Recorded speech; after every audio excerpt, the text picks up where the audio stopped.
Welcome to coverage of the 2021 Rolex Fastnet Race, the 49th edition of this race around a rock which stirs such great emotion.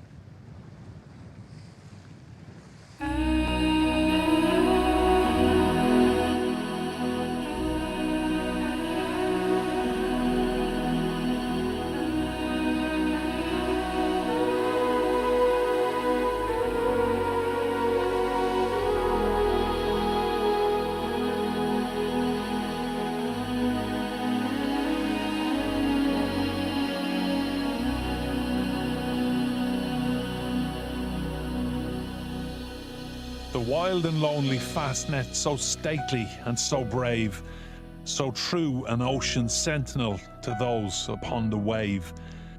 It cheers the storm-tossed mariner when weary from the fight. How joyously he hears the shout, "Ahoy, the Fastnet light! The Fastnet among the breakers white. The Fastnet, the good old Fastnet light." And when the weary fisherman, in darkness and in fear, trying to find the harbour and cannot see Cape clear, drenched by the foaming waters whose sprays have dimmed his sight, and almost verging on despair, he sees the Fastnet light. It changes grief and sorrow to joy and glad delight. The Fastnet, the good old Fastnet light. It points him out the harbour and leads him o'er the bay, in the midnight and the storm when wild winds have their way. It saves him from great danger and from the awful fright of drowning on a sunken reef, the good old Fastnet light. Oh, 'tis a ray from heaven upon the breakers white, the Fastnet, the good old Fastnet light. A noble ship is steaming across the ocean's foam. A wanderer is returning to Ireland and his home. It pierces to his inmost heart, the shout rings through the night, when the lookout from the high foretop cries out, "The Fastnet light." The visions of his dreaming at last have come in sight. The Fastnet, the good old Fastnet light.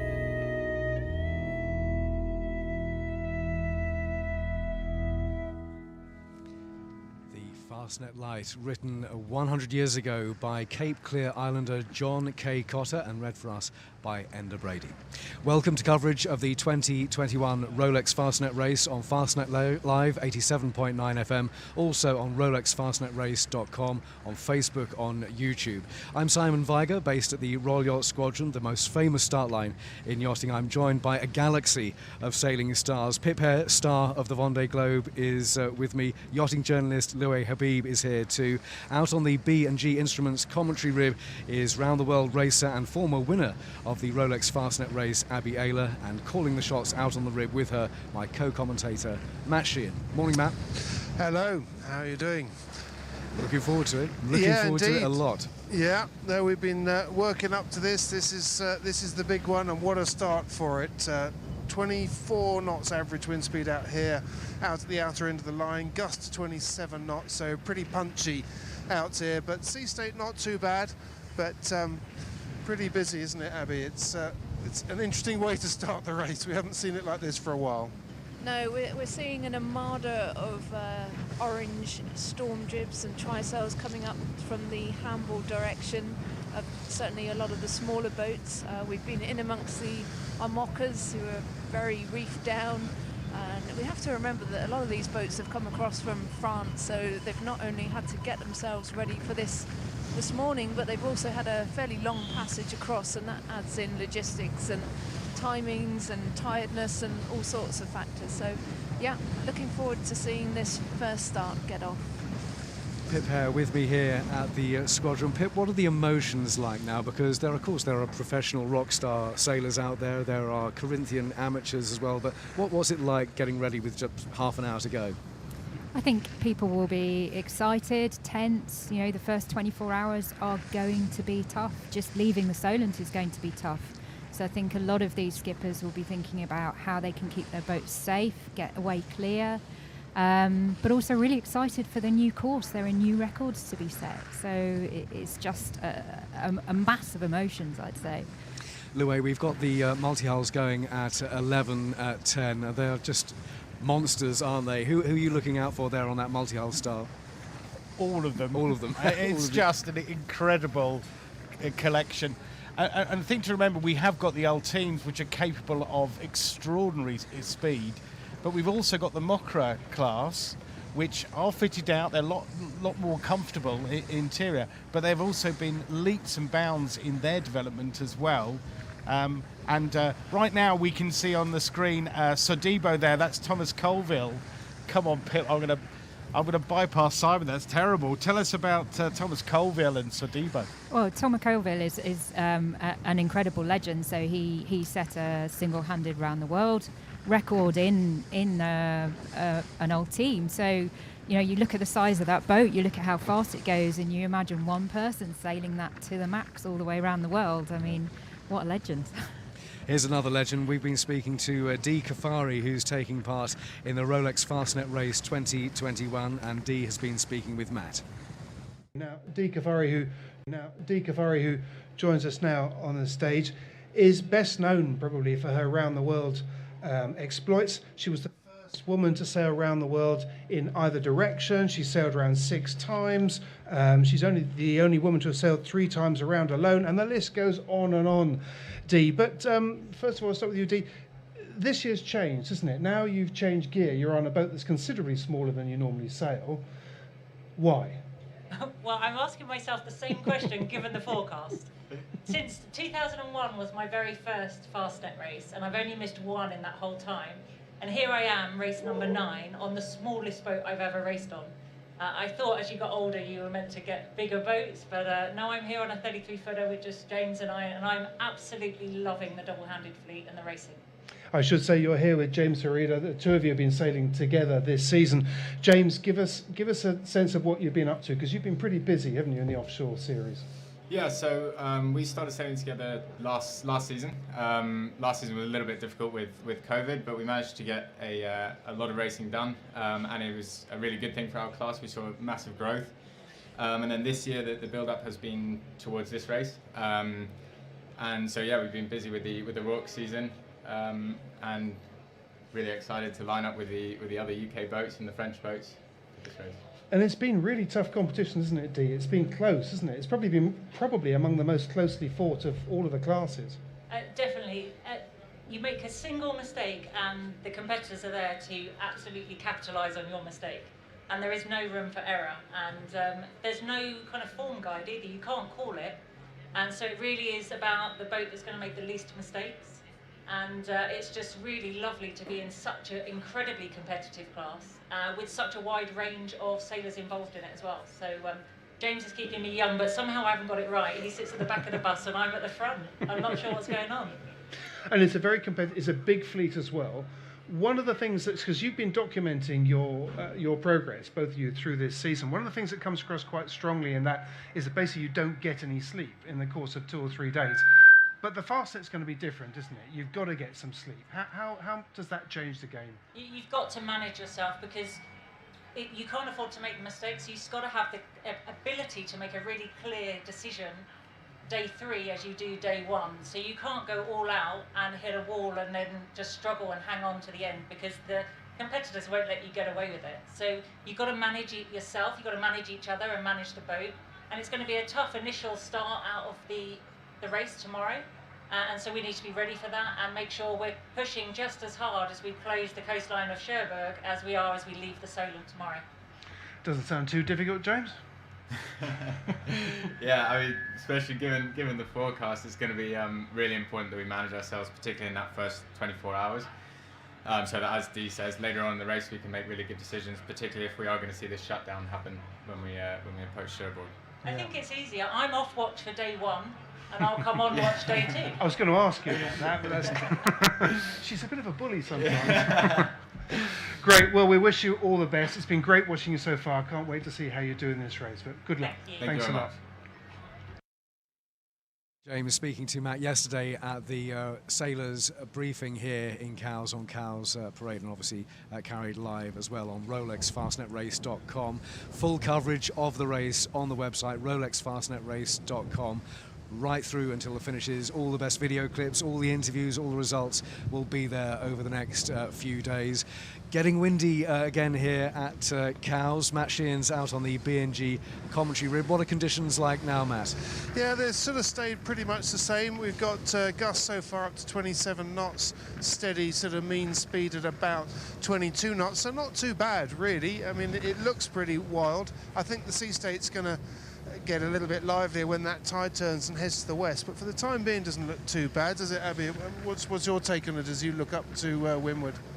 No, definitely it's nicer now with the sun popping its head out, but I think that the big thing that's going to come into play is sea state as soon as that tide turns, and particularly when they get down to the Needles, the sea state's looking particularly good. And as Dee touched on in that interview, I mean, getting sleep in this first day, I mean, it's going to be critical, but for those short-handed teams, trying to sleep in slamming conditions upwind is going to be really hard.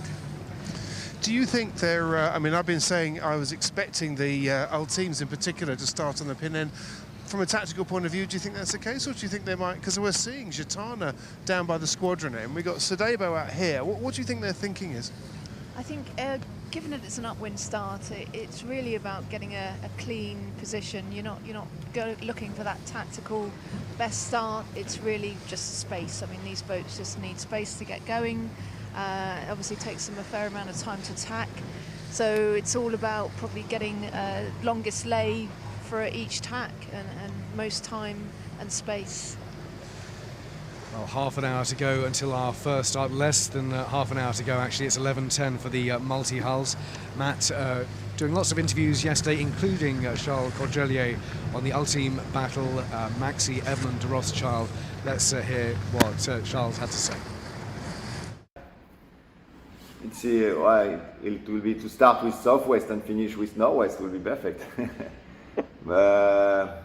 Soft to go outside the Isle of Wight and then catch a front in just before the Fastnet or after the Fastnet and come back with the northwest. But you know, our boats are very fast, even upwind. So if we can go straight line, even if it's upwind, we can reach 30 knots of average speed, so upwind, so 29. If it's not, full upwind, if you do a fast mode, you fly and then you reach 30, 31. So yeah, we just need more than 15 knots of wind, 16. Ideally, we'll be 17, 18 knots because the sea state is not big and we can go fast upwind and downwind in this condition. When you are 40 knots, you feel safe. I mean, under 35, you feel you are not fast enough. We can do it for sure in less than 24 hours, but we need to be a bit lucky because you during this leg you change direction a lot, so you need to be lucky with the wind shift to be always in the good to-wind angle. Will be the same crew as usual, six guys on board, only 6. What is difficult is more about tactics. If you want to tack or jibe. It's very easy to tack and jibe with the Mod 70, and with Gitana you cannot do it. I mean, to drop a foils and tack, and you lost a lot. Even for jibing, when you start to drop, which will take a few seconds on a Mod 70, then you will lose 5 or 10 minutes to really do a perfect jibe. Incredible stuff there, listening to Charles Cordelier on the Ultime there, and amazing pictures too. Do check out the RolexFastnetRace.com website for all of those pictures. You won't have to wait long for the live pictures because they will be starting at 10 minutes past 11 here on the squadron line in the 49th Rolex Fastnet Race. Pip here with me too, Vendée Globe star of course, and Pip, just seeing them out there in the ocean is incredible, isn't it? Oh, they are just amazing machines. What I was just reflecting on here is actually how difficult it is during this starting period, because the boats travel so quickly. The Solent in reality is a really small area for them. They belong in the ocean, and certainly I've found with my Mocha trying to dodge other boats, trying to keep at a sensible speed in the build up to the start is actually one of the most difficult things. Louis, we are under half an hour away from the first start. We've touched on the new finish at Cherbourg already, but what difference do you think it's going to make on that final run to the line? Well, the very interesting area is going to actually be before that, around the Channel Islands, right. but there's a lot of tide there. So it's very difficult to fully predict when you're going to get there. You could get there and have 6 knots of tide pushing you towards Cherbourg, or you could have 6 knots pushing against. So it's a very big tidal gate, and the competitors aren't really going to know until they get nearer that which way to go. So there'll be some very last-minute tactical decisions made, probably on the approach. Literally, as they leave the Fastnet Rock, they'll be thinking, what's the tide going to be doing down at Alderney? Would that be a fair thing to say? Yeah, they'll be looking at that really closely, and I think we could see some quite differing tactics as well. It sounds to me like we're going to see some lead changes right near the line there, Matt. What do you think about that, the tactics going into Cherbourg? Well, yes, as they were saying, I mean, it's tide, it's the exclusion zone, it's the light weather coming through. It's going to be tricky, there's no question. And the more people I spoke to, the more I realised that no one really has the answer yet. Obviously, as we keep saying, it's the first time that we would have seen this, so there isn't a form guide to look. And to be honest, there's not really many, there are some, but there's not many events that finish in Cherbourg that take people through that way. I know when I spoke to Sam Davies the other day, and we were doing some interviews, and she was saying, I can't remember the name of the race now, but she won it, and she was talking about going into Cherbourg. But there's not a lot of races nowadays that go that way, that finish from the west and go into Cherbourg. I think that's right, isn't it, Abby? It's not many. I think you're right, yeah. It may have been the Dream Cup that finishes in Cherbourg, but yeah, as you said, there's not many that would come out of the west. Traditionally, you'd be racing around that French coast. But yeah, it's as you said, a very hard forecast, very light through the midweek, and it's almost like you're going to see a race restart come middle of the week. I wonder whether it'll end up being, it sort of has hallmarks. If the big boats don't get round super quick, it could end up being a small boat race, couldn't it, with the big boats parked up and the small boats coming in with the last of the breeze. Yeah, and I think, as you said, I mean, tide is going to be a huge factor, especially in this light breeze, so positioning yourself for that tidal gate is key. Mind you, at the moment, the prospect, thinking about light weather, it doesn't really feel right, does it? It's anything but right now, but a great way to start. I think we commentated quite a few times on light weather starts the Fastnet, and it's nice to have some boisterous conditions.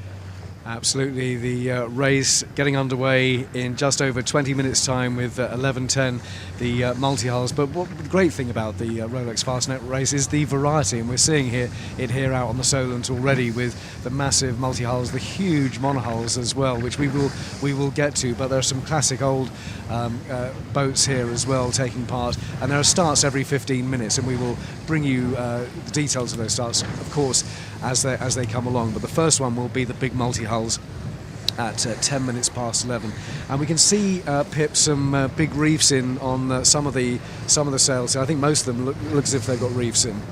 Yeah, most people have got 2 or more reefs in. Certainly across the Amoca fleet, I can see quite a few boats that actually have 3 reefs in at the moment. They may just be kind of hanging out for a bit and hoist later on, but I think going out through Hurst with the tide underneath, there'll be an acceleration, and so carrying too much sail just doesn't pay in those cases. We can see some of them racing around. Some of them are just bobbing around, getting ready for the start. But some are who've got to start later on are really racing along. There's not much blue sky. There is a little bit of blue sky, but here at the Royal Yacht Squadron, it is windy, and it's going to be a punchy start to the Rolex Fastnet race. Who have we got here, Louis? Oh, I'm going to definitely chuck that to Pip. It's Pip, go ahead. So here we're looking at Arkea Paprec, which is an Imoca sailed by Sébastien Simon. He didn't finish the Vendée, unfortunately, so he's back out in his new boat, and I'm sure he'll be looking to put a good result in with this race.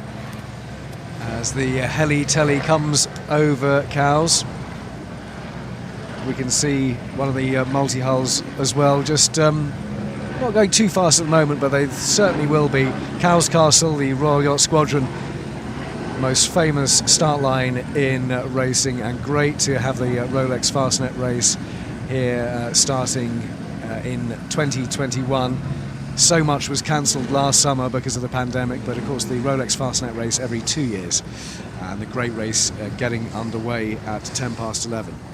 Yes, I just wanted to make a point earlier on, Charles Caudrelier talking about the speed of these old teams, but also the fact the Mod 70s are much more manoeuvrable.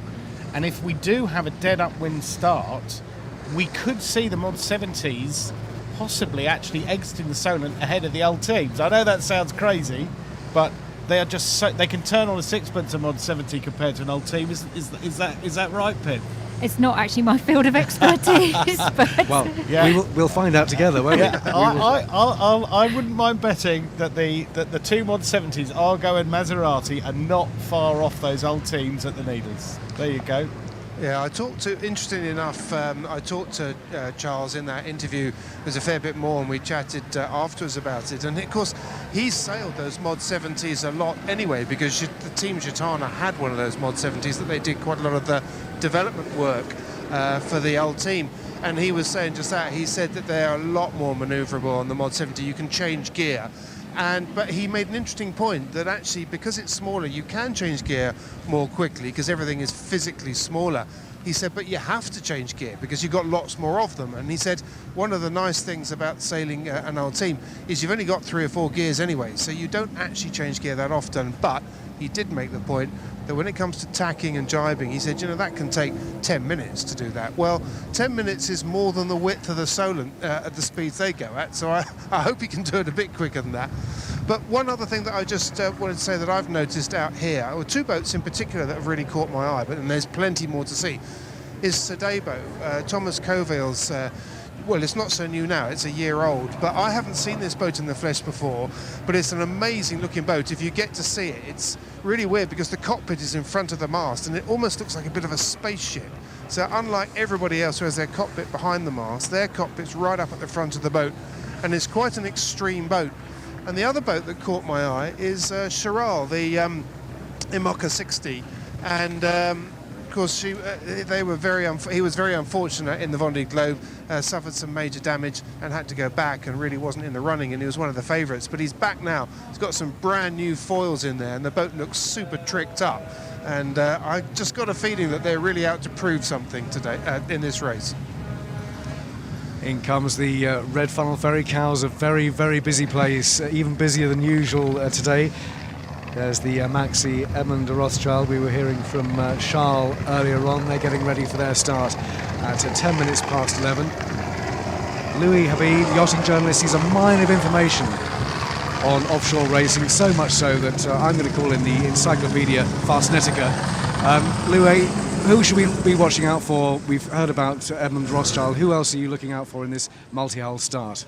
Well, I cannot not mention the fantastic Allegra, Adrian Keller's fantastic machine with Paul Larson on board, who is a real character in yacht racing and also the world's fastest man officially with Sail Rocket 2.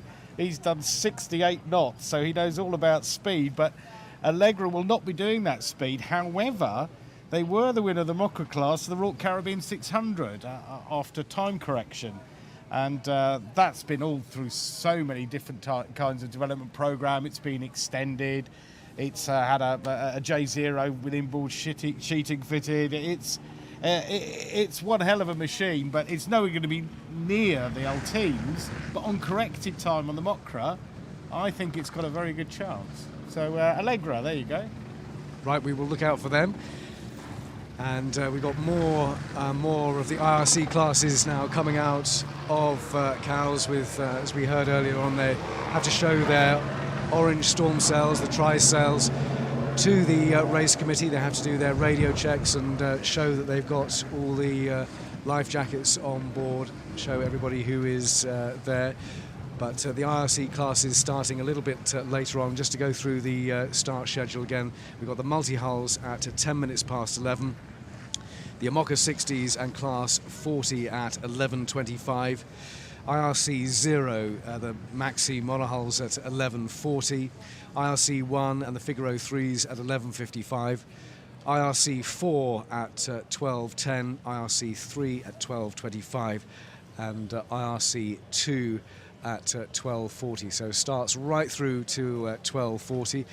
We have a camera at Hurst, so we will be getting them as they go past, but I think they will be, Pip, I think they will be leaving Cowes pretty quickly in these conditions, won't they? Yeah, absolutely. They're going to fly upwind. We've got a really nice breeze that's going to set them off. The sea state's a little bit lumpy, so that will hold them back a bit, but with the tide underneath, they are going to whip through there. Who are you with now, Matt? Well, actually, funny enough, we are once again alongside Gitan that keeps either written there stalking us. But we're out towards the outer end of the line, and it is starting to perk up a little bit now, and the sea state's getting quite wet out here. Just looking at the tidal vector on our B&G Vulcan 7, and it's just on the turn now out here, so I'm expecting it to get quite lumpy over the next hour or so. But other than that, the breeze has sort of stayed steady really out here. 27 knots as a peak and an average of about 23, 24 knots. Not quite sure where all our buddies have gone, to be honest. They've all run away for temporarily, but yeah, they're hanging back, aren't they? They certainly are. I mean, there's no point in getting too punchy at this stage. We've seen people come out towards the outer end of the line and looking at the transit and putting that into their computer so they know where the start line is on their navigation systems. And I mean, I suppose one of the other things to say is that compared to Cowes Week, this is quite different because we go back to, this used to be the length of the line in Cowes Week all the way out to West Bramble, but it's quite difficult to see the lights that mark the transit on the line from out this far. I mean, you can, but if there's anybody over the line at the start, you can't. So it's quite important to come out here and ping it. And one of the things that they'll be looking at is that the Williams mark is actually probably about a boat length to windward of the line. So they definitely don't want to be lining themselves up with the mark on the shore. They need to be able to see those lights or at least see the transit on their computer. We see reefs going in on some of the boats coming out and others with just mainsail up. We've got La Compagnie de Lis is getting ready for their start. 24 nations represented in this start of the 49th Rolex Fastnet Race. Around 350 entries racing here from Cowes round the Fastnet Rock and then finishing in Cherbourg. The Sodebo multi-hull you were talking about, Matt, still just getting ready for their start, which we will be getting the 10-minute warning signal for them in a couple of minutes' time. So everybody will be synchronising their watches with the race officers here on the Royal Ocean Racing Club start line at the squadron. And Scorpios is going to be taking part in the IRC 0 competition, and Louis, this is the biggest monohull ever in the Rolex Fastnet race. That is correct. At 125 feet, it's the biggest monohull to take part in the race. Just to give you an idea of the sail power on that boat, the rig is 60 metres, that is not an error, 60 metres above sea level, and it's capable of carrying 2,000 square metres of sail area. It is absolutely off the charts, that boat. First race, let's with a fantastic crew. Let's hope the thing absolutely flies. A Swan, by the way, has never taken line honours in the Rolex Fastnet race, as far as we know. But there's probably somebody out there who's going to prove top me wrong. stat. That's a top stat. We want more like that. Yeah. So you've got Abby Ayler out with you on the B&G commentary rib. Anything in particular caught your eye at the moment, Abby? It's still pretty quiet on the line. I think everyone's just hanging back and finding their feet and just staying safe in these conditions at the moment. It's pretty heinous sea state starting to build. Interesting that Louis was mentioning the Scorpius. I think as a brand new boat. This is going to be a real test for them. It's not the ideal race conditions for A, setting a record, or B, what you'd like to be doing with a new boat that's just hit the water.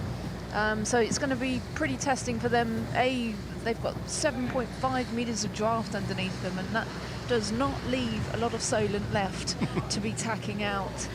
So it's going to be, close calls, quick tacks for them up the Solent, and let's hope they get out through the Needles area where the sea state's looking pretty bad, without any major upsets there. That's our first gun for the multi-hulls. It's the warning signal, so 10 minutes to go until the multi-hulls get underway, and they will be watched by a big crowd of spectators here at Cowes on the Esplanade and on the green. It's just a classic Solent sight as the Rolex Fastnet Race gets underway. Plenty of ribs coming out now to spectate. We've got more of the monohulls getting out ready for their starts, which run through until 20 to 1. But it's the multi-hulls we're looking at with 9 minutes to go. Sodebo, the multi-hull that Matt was talking about, with the mainsail up, and they are getting underway with many other multi-hulls. They're all sort of congregating, aren't they, Matt?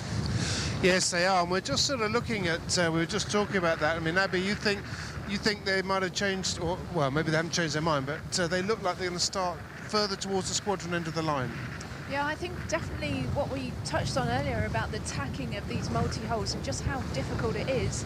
They'll be looking to get the longest lay they can, so hence why I think they're starting close up towards the squadron.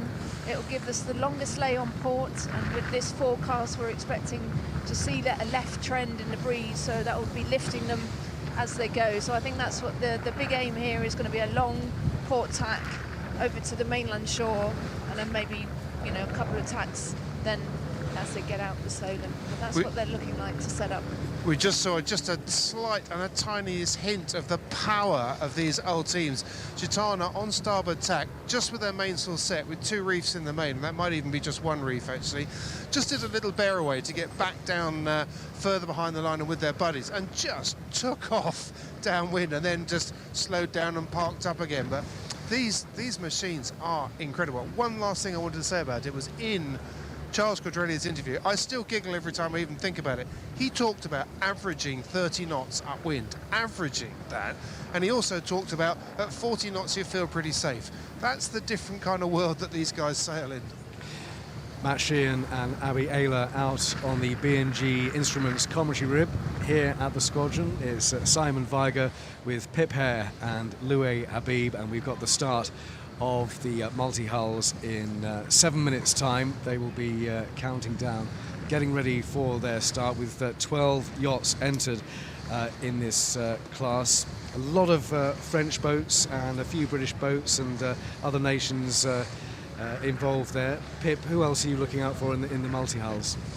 I think the battle between Argo and Maserati is going to be an excellent one to watch. You know, Maserati, as we said earlier, took the old course record out of race earlier this year, and you know they do a lot of racing, a lot of sailing. They're constantly improving that Mod 70. But Argo has got Brian Thompson on board. You know, he knows the course really well, and he's certainly no slouch. So I think, you know, the battle between those two is going to be worth watching.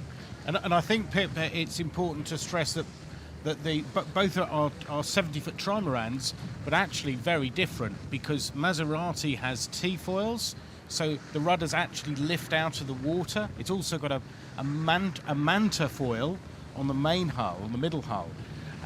Argo does have foils, but they're totally different.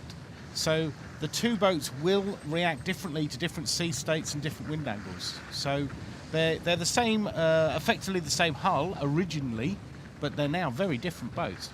Actuel is an old team with Yves Leblevec skippering there. They are getting ready for their start with, well, they're approaching the 5-minute countdown for them, and they do seem to be grouping together now, Matt, sort of inching towards the line.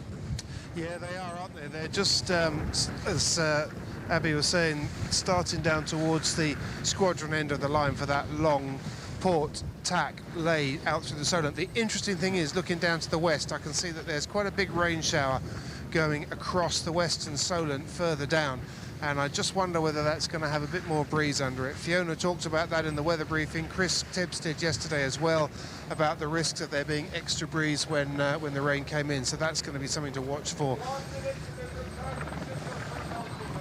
So it's 5 minutes to go now until the Rolex Fastnet Race 2021 gets underway. 350 entries, 24 nations taking part in this 49th edition of the race, which is fast approaching its centenary, which will be in 4 years' time. Hugo Boss splashing around there. They won't be starting at 11:10. They are yet to come, but what a great sight that is. It's such a mean machine, isn't it, Pip, whenever you see Hugo Boss? It really is. It looks so impressive. And Alex is sailing this year with his boat captain. Ollie here. Ollie, yeah, which is great. But they're not starting at 11:10. It is the multi-hulls with 4 minutes and 10 seconds to go, and a lot of them appear to just be parked in the breeze and in the tide there. But we all know that they can accelerate very quickly. This is not the start gun. This is the 4-minute signal for the multi-hulls. Now we've got a group of them in here at the squadron. Well, on screen right now, Simon, you've got Argo, and that's come all the way over from the United States, and it actually set a new record to get here, which was from Bermuda to Plymouth, and they set a new record for that route to get here for the race. Well done to Jason Carroll and his team for bringing that boat all the way from the United States to come and do the Fastnet. Fantastic. Now we do have a few multi-hulls further out. In fact, the French one, Actual, I was speaking about earlier, is much further out. How many others are there, Matt? Yeah, there's a few. Actual is obviously the biggest one out there, and they do seem to be going for this starboard tack start. One of the things that struck me, I sailed with Actual actually with their previous boat in around the island a couple of years ago, and what struck me about them, about all these boats, is how they can keep them pretty much stationary, but then when they want to put their foot to the floor, it's not like a conventional boat where you gradually wind it up and wind it up. With these ones, it feels like you literally just light the blue touch paper and they're off. So quite an interesting start procedure for them. But there are some other cats out there. I don't know if, Abby, you can identify any of those. There's quite a few Corinthian cats out there, aren't there? They're quite big ones. Actually, they're probably about 50 foot, a lot of these cats that are here. Yeah, I mean, it's interesting that we're seeing the bigger multi-hulls that are choosing to stay closer to the squadron, and yet we're seeing more of the Mokra class down at the other end of the line, as you said, to make that starboard tack out of the Solent. And obviously these classes, the Mokra class, is slightly more manoeuvrable than these big ones, and therefore they can perhaps choose their spot on the line to get clear air. But yeah, there's certainly closing in on the line now, and they'll be making their final approach soon. So 2 minutes to go until the start. They will get a 1 minute signal, and they are getting underway at 10 minutes past 11. The first start in the Rolex Fastnet Race 2021 will be the multi-hulls. It's almost here. The great race is almost underway, racing to the rock, the Fastnet Rock, and then back this time to Cherbourg. Maserati just turning around, and it's a minute and 30 seconds to go now until the start. So leading them in is Edmund de Rothschild. We've already heard from them, but they're sort of inching towards the line at the moment, Pip. Yeah, the timing on this is going to be critical because the tide is taking them over the line, so they definitely don't want to be early. And as I think we can see, you know, the minute you bear away, these things absolutely take off. So they're really using their... Interesting there to see Maserati getting a bit back wind off there of Gitana. Do you think that might be a tactic? That's the way they slow themselves down? Potentially, yes, yeah, because ideally it wouldn't be an ideal position to sit in. So if they're kind of using that turbulence, then that's quite clever. But they'll all be using their navigation systems they would have pinged the line already. They'll know exactly how many meters to go. We can see Sadebo really winding it up in the back there. Interesting, yes. Sadebo looks at full chat, going for the line. We have Rothschild going a little bit slower.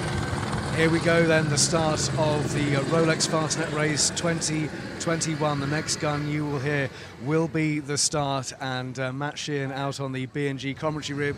Who have you got there? We've got Sadebo, and they've got their foot to the floor with 5 seconds to go. They're coming up on port tack. They're the fastest of the multi-hulls at this end of the line. All clear. There goes the gun for the start of the Rolex Fastnet Race, and the 2 quickest out of the traps, I'd say, would be Sadebo at the outer end and Gitana down by you guys. Oh, it's an amazing sight, isn't it, as they head off on this race, heading off through the Solent and then down to Land's End and the Fastnet Rock. Maserati just lifting up there, and Sadebo with very distinctive green and white and black hulls getting underway as well. Pip Hare, who's caught your eye on that start? Well, I mean, Edmund de Rothschild from here is just, look at it go, it's just incredible.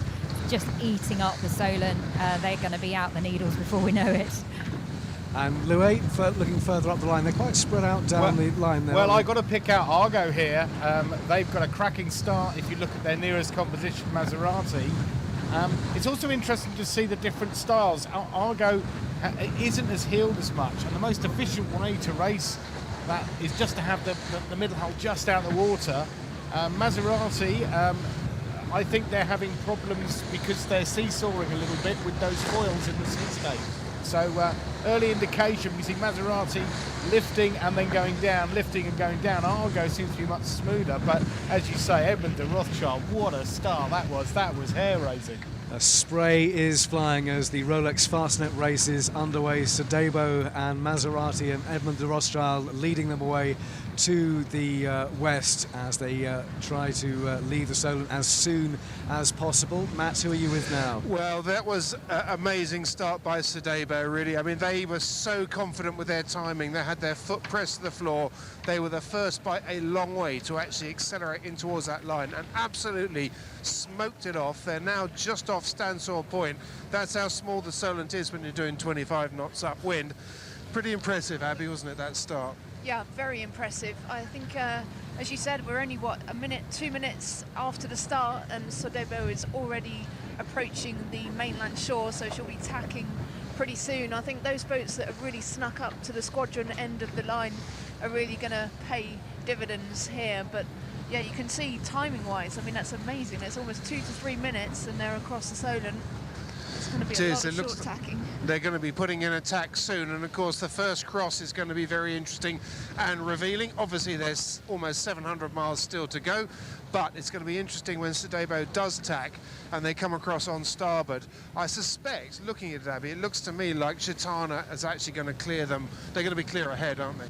I think so, just from the slightly better start, I would say, in terms of being higher up the line, closer to the breeze on that port tack, whereas Sadebo was slightly further down the line towards the outer distance, just by, marginal lengths, really. But there Sadebo she goes, she's tacked now, so moment of truth, so she comes back, but looking like she's going to be behind Gitana. Yeah, definitely the best starts for those boats who are here at the squadron. Sadebo tacking and just gathering speed again now, but really great sight here at Cowes for all of the spectators and everybody watching online, as well as the multi-hulls get underway and just lifting their hulls out in the spray. I'm trying to make out where the B&G commentary rib is. Are you with? Who are you with at the moment? We Matt? move in mysterious ways, You do, Simon. you do. We don't always make our declaration, our position clear. No, we are out at Williams Shipping, the outer distance mark at the end of the line, close to West Bramble, which is probably better known because that's the big turning mark for the ships. But we're just out here at the moment. We're watching the rain sweeping across the course and the breeze climb up a little bit with it, not quite as much as I feared. But we can still see Sadebo now heading, and all the multi-hulls, Sadebo on starboard coming back. And we've been quite used to, during the week here in the B&G commentary rib, being able to just track the boats upwind for the first few minutes of their start. Well, I can tell you today, not a chance alongside these multi-hulls, not when they're doing 25 knots upwind. Well, Edmund de Rothschild just tacking. We saw Sadebo tack earlier on, so let's see how this shakes out. We've got 15-minute separation between the starts here, so we'll stay with the multi-hulls for a bit longer. Actual was one of the multi-hulls which started out much further out, and they are chasing the leading trimarans that we've been speaking about. I think they were right next to us a few minutes before the start, and I thought, they're in quite a nice position out here. They got clear air, they look pretty confident, and then they seemed to lose their confidence a bit, dive behind the line, and then they were quite late off the line. But better late than early, with a tide sweeping into the west and the complications of getting back behind the line. But what's interesting about that start, and it certainly won't have escaped the attention of the next class and those subsequently to go, is part of the puzzle has now been put in place, that actually it looks pretty clear that at the moment as things stand, it actually looks like it benefits to start down at the squadron end and get that nice long port tack in. Of course, that in itself is a little bit unusual for an upwind start. We don't tend to think of port tack starts being favoured, or at least not tactically or from a rules point of view, but this time looks like being on port tack is probably the way to go, and that means starting down at the squadron end. Yeah, it certainly worked for Edmund de Rothschild, Gitana, and they're grinding away their Pip on that boat. Yeah, they're working hard and really getting the boat going. I imagine the person who's working the hardest actually is their navigator at the moment. Yeah, it's pretty tight for them, isn't it, Loe, tacking up the Solent? Yeah, for sure. And as Pip was saying earlier, it's a very small place for a boat like that. It's only about 11, 12 miles to the Needles. I mean, at 30 knots, do the maths. And 1 foot wrong by that navigator, there's a lot of sand traps, even in the Western Solent. Out on the B&G commentary boats, it's Matt Sheehan and Abby Ayler. We'll get the next start soon, but multi-hull's still heading away. And Abby, for the ones that have got bogged down at that start, how easy or how difficult is it for them to now catch up? I think it really is, as Matt pointed out, this is just one piece of the puzzle. I think just getting out of the Solent cleanly, getting out without any damage through that sea state that's expected at the Needles is just going to be key. I think there's so much more in this race than just the start. It's important just to get across that start line, not be early, and get out the Solent cleanly. So still so much more to play. Certainly is, as the multi-hulls head off on their race. We've got starts every 15 minutes, and we will keep tracking those multi-hulls and hopefully bring pictures as they exit the Solent as well, going past the Needles. But the next starters will be the Amoca 60s and Class 40s. They're starting at 11:25. Then we'll have IRC 0, the big monohulls at 11:40, IRC 1, the Figaro 3s at 11:55, IRC 4 at 12:10, IRC 3 at 12:25, and the final starters will be IRC 2 at 12:40 here at Cowes. And well, we will keep you up to date with all the others as they start ahead of them, but it's the Amoca 60s and Class 40s next. And Louis, who should we look out for in that start? Well, honestly, this is probably one of the best starts you'll see for the Amoca and Class 40 fleet since the Route de Rhum.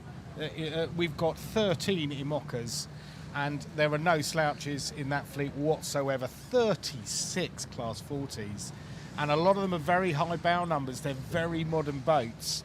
But standing right next to me, I'm not going to say any more, because somebody who has raced around the world in an Amoca with the Vendée Globe, and we were all cheering her on, and in Class 40s, Pip Hare. So yeah, I think this is going to be a busy start. There's a lot of people who really mean business in both fleets. The important thing to remember is that the Amocas are being sailed double-handed. The Class 40s are fully crewed, which should be between 4 and 6 people on board. But the Amocas are less manoeuvrable, especially the ones with foils. The Class 40s, you can really kind of throw them around. So I actually think we're going to see Class 40s coming further inshore towards us at the squadron, where they're slightly flatter water and vying for position there, well, maybe the Imokas stay further out. And this is going to be really, really close competition from across both fleets. They are just over 5 minutes away from their start. This joint start is at 11:25, and strong conditions here for the starters of the Rolex Fastnet Race 2021. But here in this joint start, we've got quite a few down here at the squadron, but I think maybe more out with you, Matt. Well, we've certainly got plenty to talk about out this end. One boat that's caught my eye is 11th Hour Racing. That's Simon Fisher, sci-fi to his mates, and Justine Metro, I think he's sailing with, isn't he, Abby? They're sailing this double-handed in this Imoca 60, and we've got them out here. We've got Arkea Paprek, who's out here as well, and we've got some of the older generation Imoca 60s as well out here. So we've got quite a mix, and I think, as we've been sort of saying all along so far, yes, there are tactical benefits of being one end of the line to the other, but to be honest, the big picture is getting out of the Solent cleanly, and that means getting clear air and having the space to be able to just play your own game. So that is the 4-minute preparatory signal for the Imoca 60s and Class 40. They are starting in 4 minutes' time, and they're getting ready. We've got a few in with us here, Pip, but what do you think of how they're spread out? Yeah, so in general, sort of definitely you can see the foilers seem to be at the other end of the line where there's a bit more room. Right in front of the squadron here, we've got Group Apperseal, which is one of the non-foiling boats, and that's one I would watch actually. That's being sailed by Damien Sagan and Benjamin Detroux. Both of them had incredible results in the Vendée in non-foiling boats. And I think with the first 24 hours being hard upwind, then we're not going to see that much benefit to the foilers initially. So down the other end of the line, we can also see Hugo Boss, and I think Alex has unfinished business in that boat, so he's really, really going to be putting his foot down for this race. And Charal as well, sort of same story really. Yeah, I think it's important to point out as well that in that Class 40 fleet, there's a hell of a lot of passion involved there. I mean, they are people who want to go and do the Vendée and whatever, but there's some amazing passionate sailors in the Class 40s, aren't there, Pip? Oh, Class 40, yes. And again, we've got quite a range of boats from first generation boats. The first bow number in Class 40 we've got racing is 23, so that was one of the original Class 40s. And then all the way up to Eden Red, which is bow number 165. That's a fourth generation Sam Manoir design. Only launched this year, and Sam Manoir himself is actually sailing on that boat. And we've got Hugo Boss, an incredible machine, and as you say, unfinished business from retirement for the Vendée. Ollie here on board. Ollie is at Switzerland. He's the boat captain. He knows the boat inside out, but I think the last time he did this race was in Patanegro, a slightly different monohull. Yeah, it's interesting, sort of for those that aren't familiar with the position of boat captain. Boat captain is sort of effectively the non-racing skipper of the boat, so they're the people who do all the deliveries, who kind of know the boat arguably sometimes better than the skipper. So this is a really good pairing, I think. So minute 30 to go until they start bouncing around on the chop here in the Solent, but looking great, and it's going to be a great spectacle. This, Matt and Abby, who have you got right now? Well, we're out, as I say, out near the pin end. We've got 11th Hour Racing. We've also got a Pivia, who I did see earlier on. I can't remember who's sailing a Pivia actually, but that's definitely a boat to be watching, because that's one of the new generation as well. Got some amazing foils if you want to get nerdy on that boat. Incredible foils they've got. So a Pivia is Charlie Dallan and Paul Mayat. Right. Yeah. So Paul obviously sailed with Sam last year, and Charlie got a second in the Vendée. 50 seconds to go. Eden Reds, Pip talking about there, just tacking and getting a bit more boat speed, and sail flapping on Hugo Boss. It is important to get a good start. It's most important, Pip, not to be on the wrong side of the start line. Yes, you've got to get that balance. I mean, there's definitely a victory in feeling like you were fastest across the line, but yeah, big penalty to pay, especially in such a big start like this with so many other boats. If you're over, then that's going to have a massive impact on the rest of your race. And nearest the line, we've got Hugo Boss by about a boat length, I would say. Here's the final countdown from the race officers, checking if anybody is on the course side. Hugo Boss powering in now to the line mat. Indeed, yes, but just there goes the gun for clear. their start. All clear. Well, that's good. Interesting to see a lot more conservative start here. Bigger fleet. Conservative in the sense that there were more boats that chose to start on starboard, and already we can see that those that are getting punchy and started on port down at your end of the line are clearly ahead of those that have taken a more cautious route and started on starboard, including 11th out Pivia, Charal and several others. And a cracking start in the Class 40 for Project Rescue Ocean, Alex Trahin. He's just dipped Hugo Boss, but he was absolutely flying off that line on port. And in the Class 40s, we've got a really tight grouping for boats to watch at the front. There's 5 to really watch: Project Ocean Rescue, Courier Redman, Lamont Module Creation, which is a 3rd generation boat sailed by Luke Berry, but he can keep that up with the 4th generation boats. And then we also have Banque de Lehman, which is sailed by Valentine Gauthier and Simon Costa. And I think all of these guys will be really close. Well, Project Ocean Racing, we're just seeing there with a great start. Hugo Boss now tacking.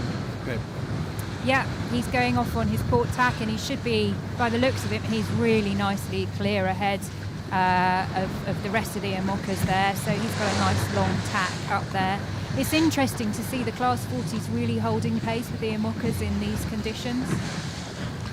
We got quite a group of Class 40s who chose to start out on this pin end of the line. Are there any that you can see that have caught your eye, Abby? No, just interesting that we've seen this split fleet again, especially amongst these classes where the manoeuvrability is more of an issue. It's going to be interesting as we go down the classes if we start to see the start line populated more throughout. But yeah, we've got about half a dozen Class 40s, and we've got Paprec, the IMOCA, which is starting now to blast through the Class 40s just a little faster, but certainly very bumpy down this end of the line. The other thing of note out here is that when we look over towards the mainland, there's a rain shower down there. It's obviously raining pretty hard on your side, and I can see the breeze has built up quite significantly down in there. It certainly looks that way, or is that just the rain bouncing off the water? But either way, some quite localised conditions over towards the island. Yeah, we've got rain here. Visibility not great, but great view of Project Ocean Racing with their start pit. They're really going well. And the interesting thing about this boat, so the front of the Class 40 fleet is largely dominated by San Manuel designs, but Project Ocean Rescue is a David Raison design, and he's really put the cat amongst the pigeons with that one. And tell me, Pip, talking of San Manuel, middle of the line, very good start, I believe, with a boat with him on board. Which one was that? So that one's Eden Red. That was launched this year, and I think it's the newest. I think it's the newest launched Class 40 this year. They didn't manage. They didn't manage to finish the Azores race last month. So I think this one they're kind of wanting to put it through its paces, and I'm expecting to see them sort of top 5. I would have thought. La Manche and Pivia going off on their race, and well, Pip, is this one wide open, or are there a few particular ones you're looking out for winning this class? So in the IMOCA, I think it's going to be a tight race until they get to their reaching conditions. So the first 24 hours, I think there's not going to be a huge difference across the fleet. But when we start seeing reaching conditions, then obviously we'll see the foilers pulling ahead, and the 2020 generation foilers, so Charal, Hugo Boss, Pivia, Arkea Paprec, those are the ones I'm expecting to see pull ahead. But 11th Hour Racing, I'm actually just looking at them. I don't know if they have a bit of a problem because they are not heading quite in the same direction as the rest of the fleet. But they are also have proven to be a super fast boat, so I would have been watching them for sure.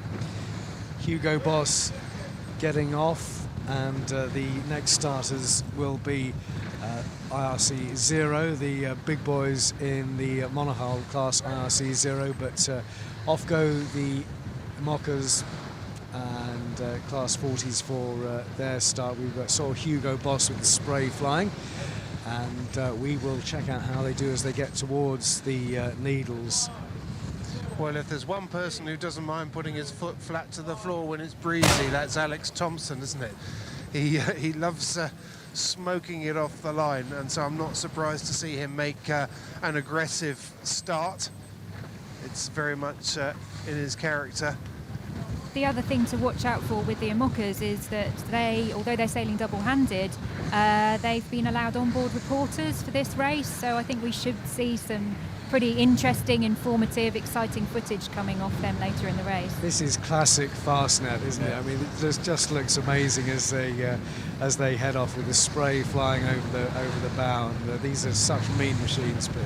Yeah, and one of the things that I'm really thrilled by is the fact that we see men and women racing these on equal terms.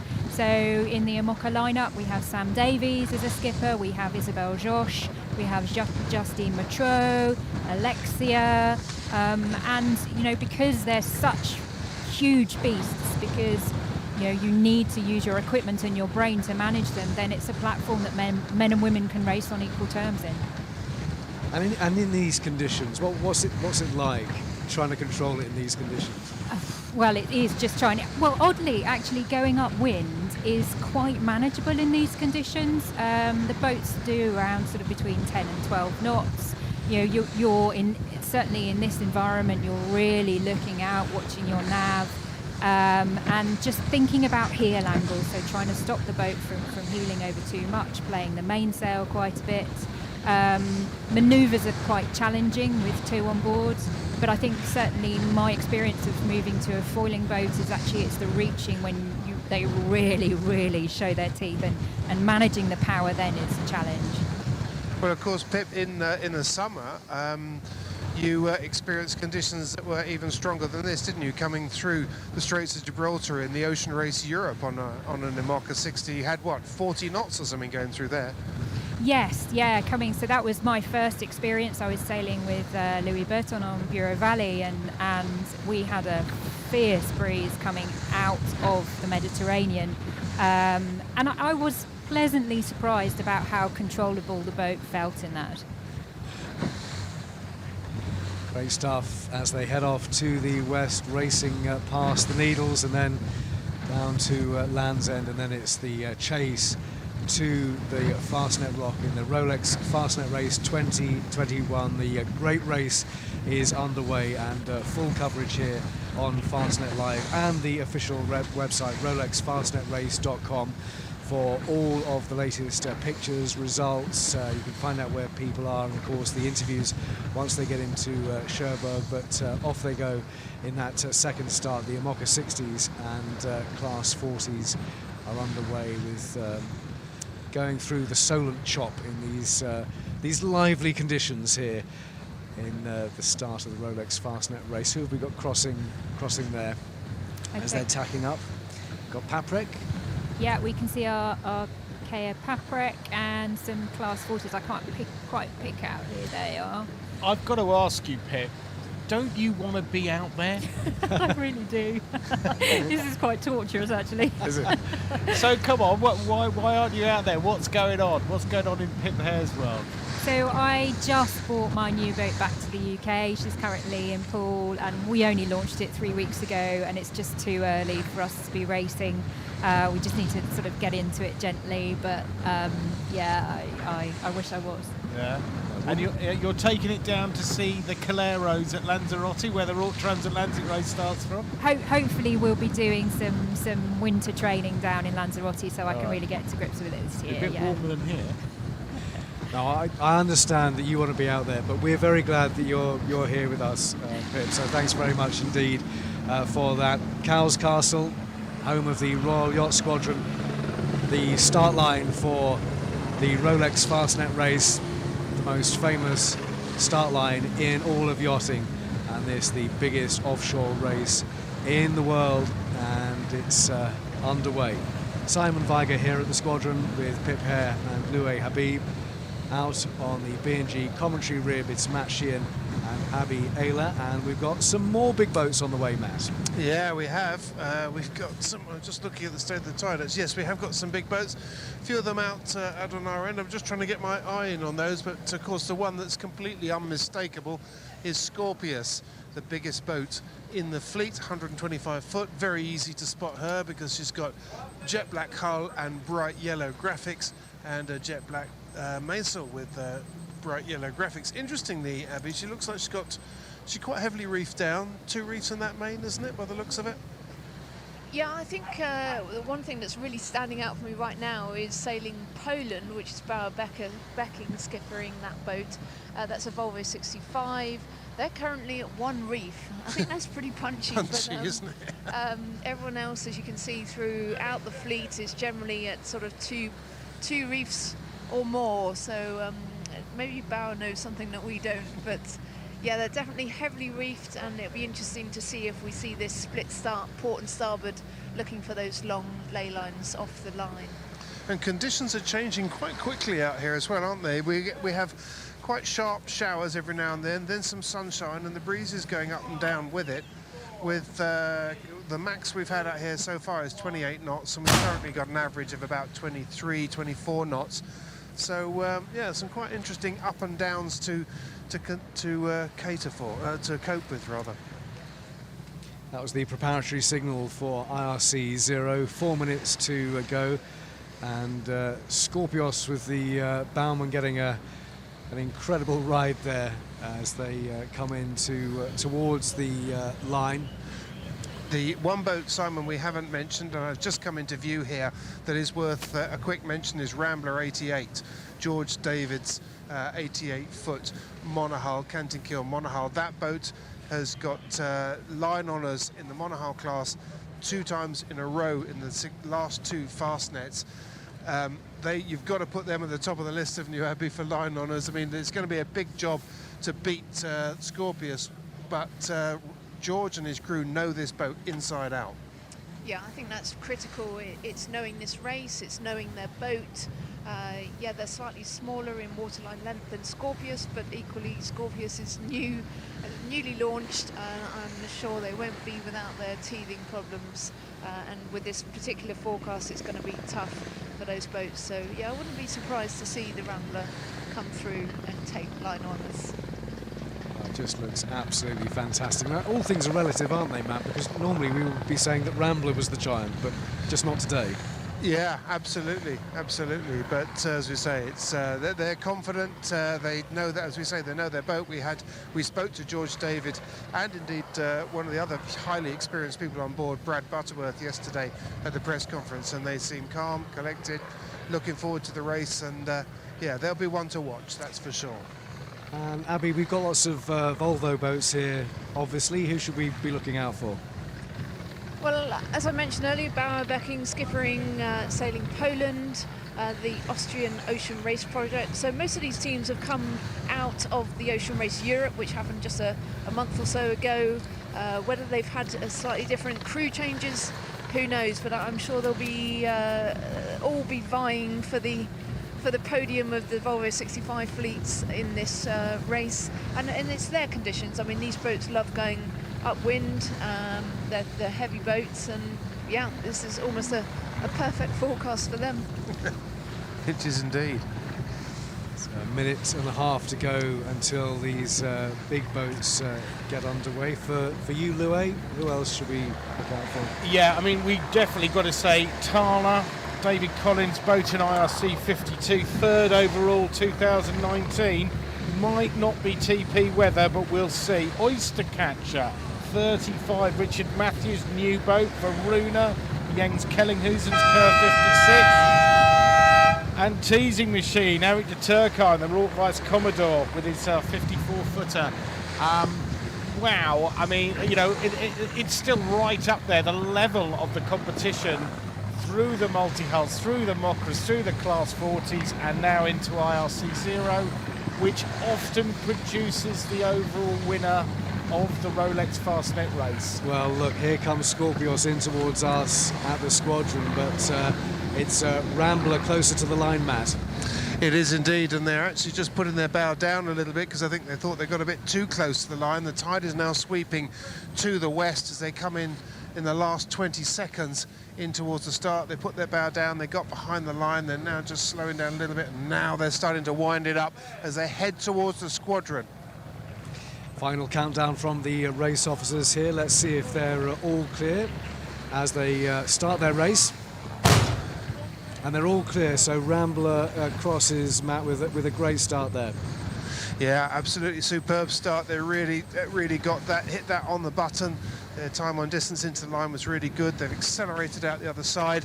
Meanwhile, the big boat that we've been looking for, the big sort of benchmark, Scorpius, choosing to play it safe, held back, and they're starting at the back of the pack, but I don't think that'll last very long. They're going to be smoking their way through this fleet. Sailing Poland just tacking with their red sails and coming up behind them, and also tacking Scorpios. Pip, what a sight.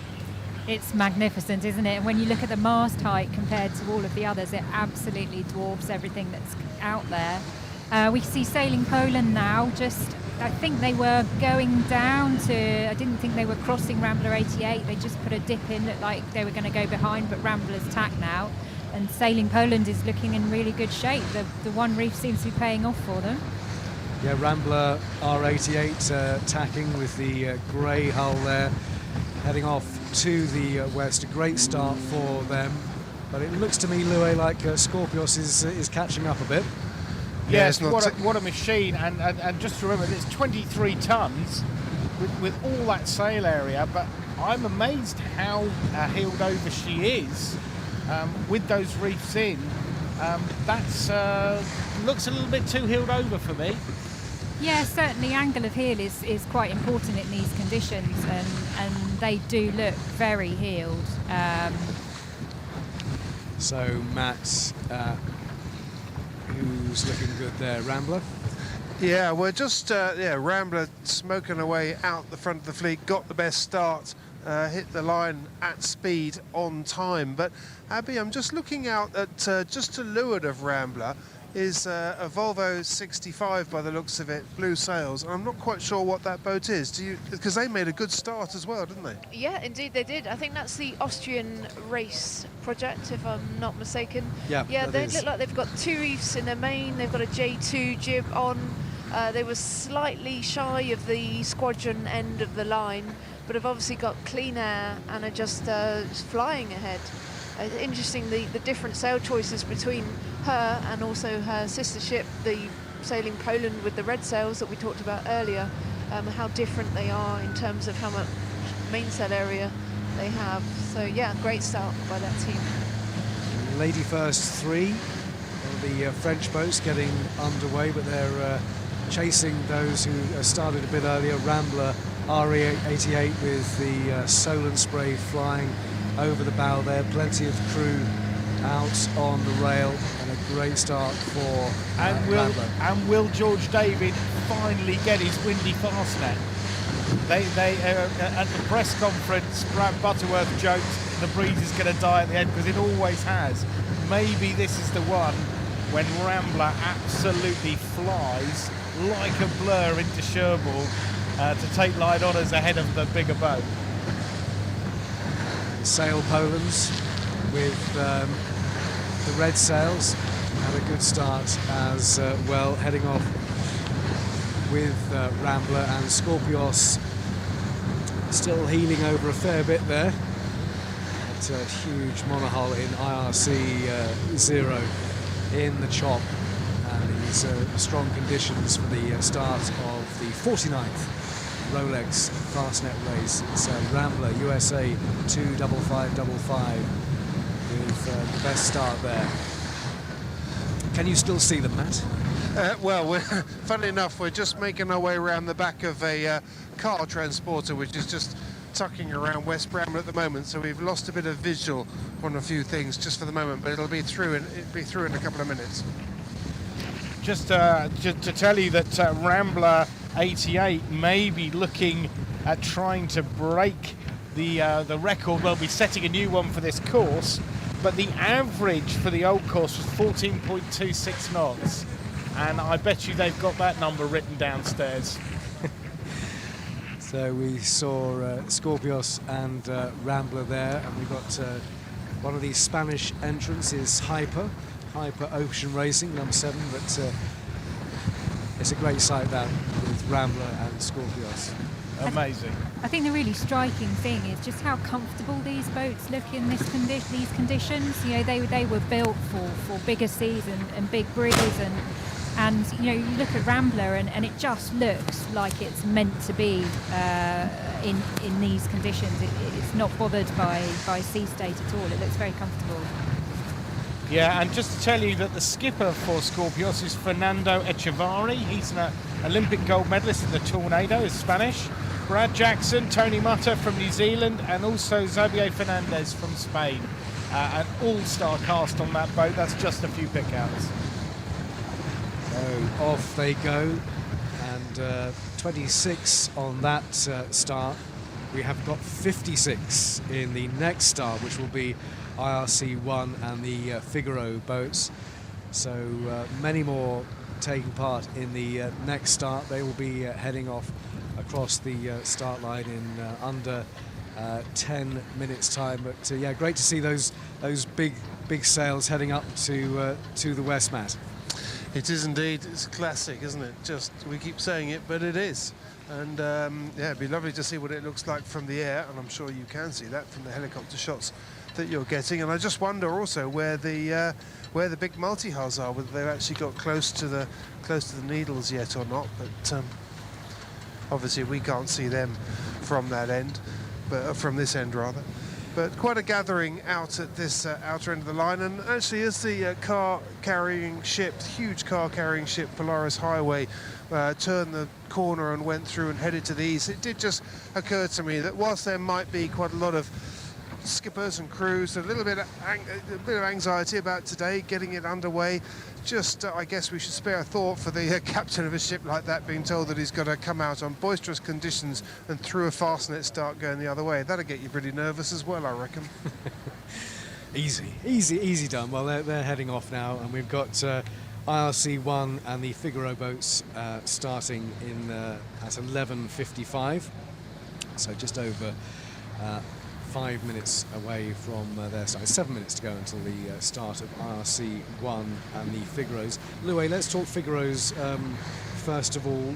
Who are you going to pick out there? Okay, we've got 4 Figaro 3s racing with IRC1 at the start, and they are Yael Poupon with Ad Fichu, Kenneth Rumble from Ireland with RI Sailing, Eric Delamere, Hope, and Jan Czarneteski with Majan from Switzerland.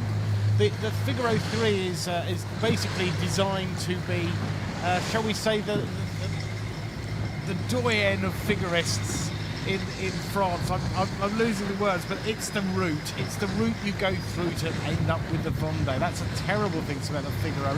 It's where all the young French talent is nurtured. And now these boats have foils like the Amoccas. So it really is like a mini Amocca. And I can see Pip should be laughing, should be chuckling at what I've just said, but maybe some of it was true, Pip. Yeah, so I need to put a word in for the minis. So yeah, I mean, the wonderful thing about starting out solo sailing in France is they do have, you know, a wealth of classes and boats available for people to start solo and double-handed sailing. And pretty much all of the sailors that you see come through into the Vendée have either started in the mini class or in the Figaro class. They're both really popular. But we have only 4 Figaros racing in a class of 56. Yes, we got in the IRC1 we got Far 40s, Grand Soleil 43s, we've got Kerr 39s. So who are you looking out for there in IRC1? Well, I'm gonna go straight at Royal Commodore James Neville with Eno XXX. Won a St Malo race overall, and I tell you what, if this is a reaching race, they will absolutely scorch round. The boat now has twin rudders. It's a fast 40 that you can race offshore, and they will be absolutely delighted with the forecast. Eno XXX Jacques Pelletier with L'Ange de Milieu won IRC1 in 2019. We've also got Michael O'Donnell with Darkwood, the J121, leading IRC1, and he's got Marshall King, the Olympian, on board. And I've got to mention Stormvogel, the 1961 Van der Stat design, 60th anniversary since they did the race in 1961, with Sir Francis Chichester as navigator, and that boat in 1961 was the Rambler 88 of its day. Well, let's hope they get a similar start to Rambler 88 today. So 5 minutes to go until IRC are underway. Matt and Abby out on the B&G commentary boat. Who have you got, Matt? Well, has anybody, it's quite difficult to identify people out here at the moment. Has anybody caught your eye particularly, Abby, out here? No, as you said, it's pretty hard to cite anyone in particular, but pretty bumpy conditions out here. I wanted to mention, I think on one of the challenge yachts, Louis, maybe you could back me up here, but I think we've got our youngest competitor who's doing the race, and she is 12 years old. That is correct, Abby. 12 years of age on the Challenger. We've got quite a few teenagers out there as well, which is great. 4 minutes to go until IRC1 are underway. Red Funnel Ferry just picking its way through the fleet. Very windy conditions and bouncing up and down as they get underway. The forecast is for the next 24 hours to be the strongest, and then the winds easing off a bit in the race. But going back to something you were saying, Louis, I mean, maybe that's going to count against Rambler if it does ease too much when they're out in the Celtic Sea. There's a lot of golf in this hole. We'll really have to wait and see how the race plays out. Forgot to mention two boats, Simon. L'Anail 2, Didier Gadou, overall winner of the race in 2017. And not to forget Penduic 6, Marie Tabelet racing her father's boat, the 73-foot aluminium ketch. This is one fantastic start for the IRC1 and the Figure 03. 3 minutes to go, Matt. Indeed, everybody out at this end of the line is choosing the conservative start on starboard tack. They're using the length of this line to just line themselves up. They've got 3 minutes to go, and I think most of them are looking at it going, well, actually we don't need to put any risky tacks or jibes in here. We can just throttle back on this line and just work our way down along the line, and hopefully by the time the gun goes we can wind ourselves up onto starboard. But the conditions have definitely got a bit more punchy out here now. The tide has definitely turned to the west, and so the sea state is starting to build, and I suspect that, along with the size of the fleet that we've got, are the contributory factors to why boats are choosing to just work their way along the line the safe way on starboard and just take their time to get this start done and dusted. So we're into the IRC fleets now. Of course, this on handicap and corrected time. Any boat could win the Rolex Fastnet Race. It's all done on corrected time, and often from these fleets that we are seeing now. With a minute and 50 to go as they race up and down the line. Everybody's staying well shy of it at the moment, with people out on the rail. 4921 in IRC1 is Eno XXX, James Neville. You were speaking about him earlier on, weren't you? And we're starting to get into the Pro-Am area as well. We've got professional crew mixing with amateurs, Simon. It's a wonderful way to learn the sport. Bowman on some of these boats just checking out where the line is and letting the helm know exactly where they want to be. It's still a minute to go, Pip, so a few of them pretty close, aren't they? Yeah, it's interesting that there's really nobody down this end of the line. I thought there might be at least one sort of cheeky person sort of hanging out at this end, but no, they're all now sort of bearing away, trying to make sure that the tide doesn't push them over the line. But also remembering there's a limited runway, because if they get to this end too early, there's kind of nowhere to go, because they'll end up having to go back against the fleet on port, and that would look pretty messy. There's certainly out towards the outer end of the line, people are just marching down this line and bearing off a little bit just to make sure they stay behind it. That in itself is quite tricky. A big gust just come through, 28, 29 knots of breeze that's just come through here. But Storm Vogel looking really very comfortable out here, isn't she, Abby? She starts at the pin end, she's strapped down, everybody looks relaxed and they're just going for it. Yeah, I mean, it's watching the comparison between Storm Vogel and these Figaro 3s who are sort of mid-line, sails flapping, just trying to time their start. Yeah, what a different scenario we're looking at here.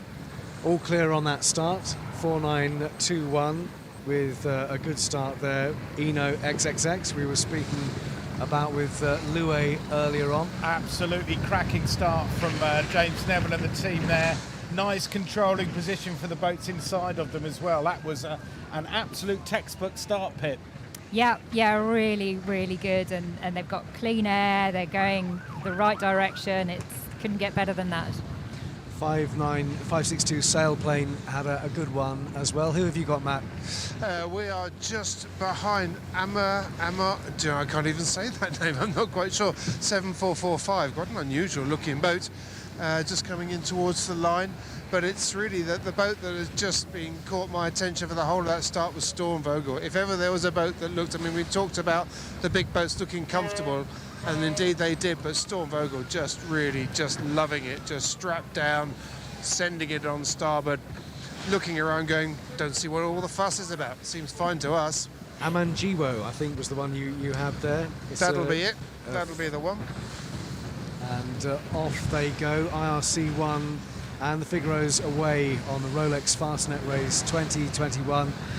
Another great spectacle as we get these various starts underway. We're into the IRC classes now, and they are going to be chasing those bigger boats that we saw earlier on.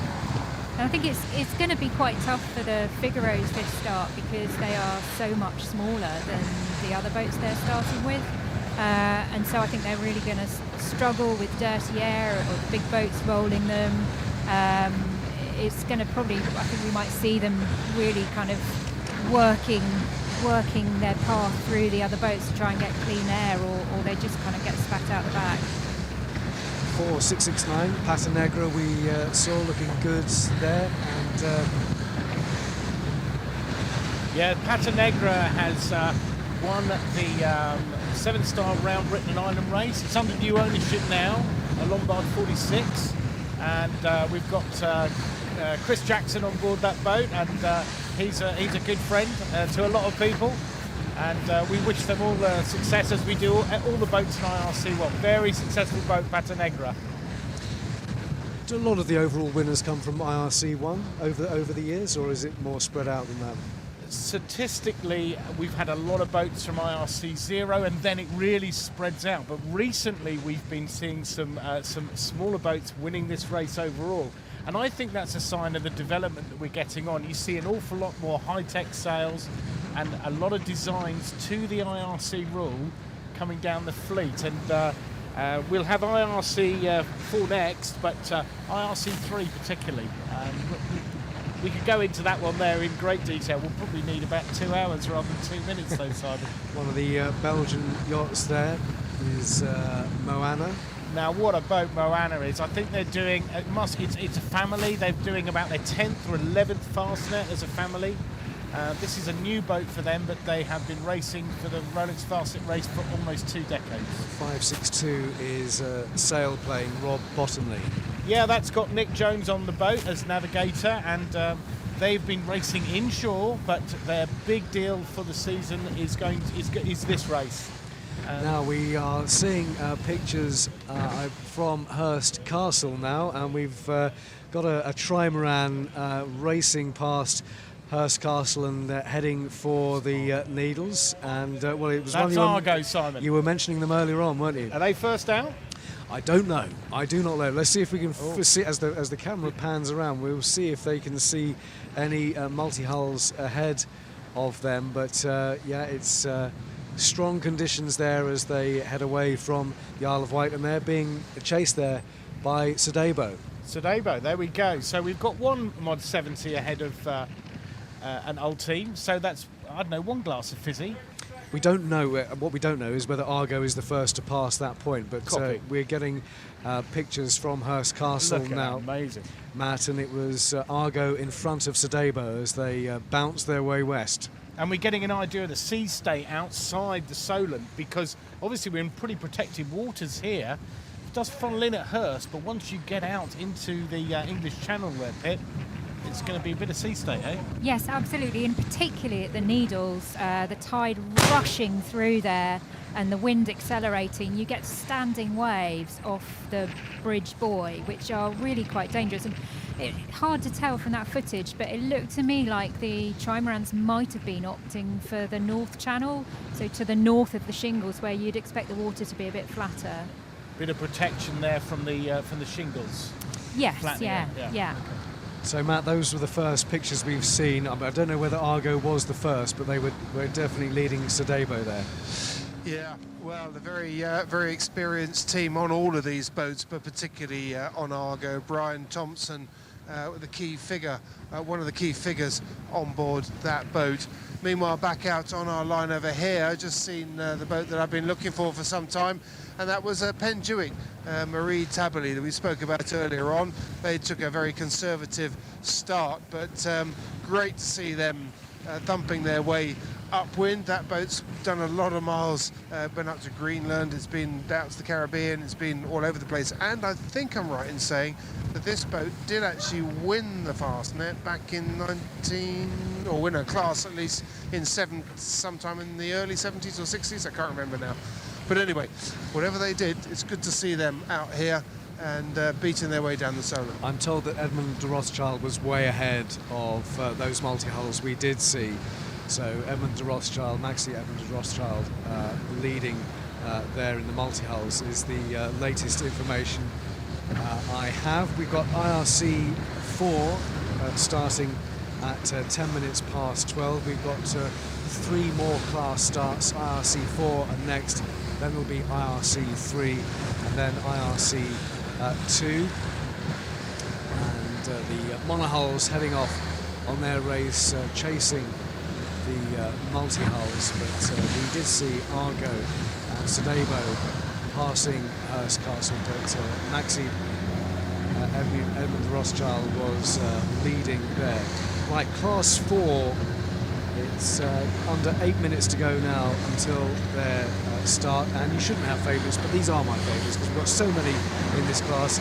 72 taking part, and we are talking Sigma 33s and some Fast 32s and Contessa 32s, and I wouldn't do the Rolex Fastnet Race in one of those, but it's great to see so many of them out here, isn't it, Pip?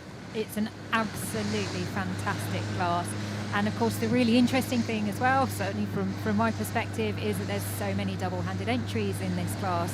Because actually, if you look at double-handed as a whole, including the Figaros and the Imokas, then actually double-handed is the biggest entry in the Fastnet. So across IRC 4 and IRC 3, the competition is really hot. Well, I absolutely take my hat off to them. Louis, who have you got your eye on here? Well, let's just say first off that IRC4 only got introduced to the Rolex Fastnet Race in 2011, so it's relatively a new class, and it's always been won by a French boat. Every single year IRC4 has been won by a French boat. That is another top stat, isn't it? Yeah, and the last 4 editions by a JPK 1010. So there's 9 JPK 1010s racing here. I tell you what, it's going to be a tough race in a JPK 1010. But if there is one British boat that might beat all those French JPK 1010s, it's Jangada, the JPK 1010, which is owned by Richard Palmer, and he sells it two-handed with Jeremy Waite. So big up to Jangada. They've done some terrific work. 18 classics, 11 Sunfast 3200s, 6 Sigma 38s. And 3 Contessas.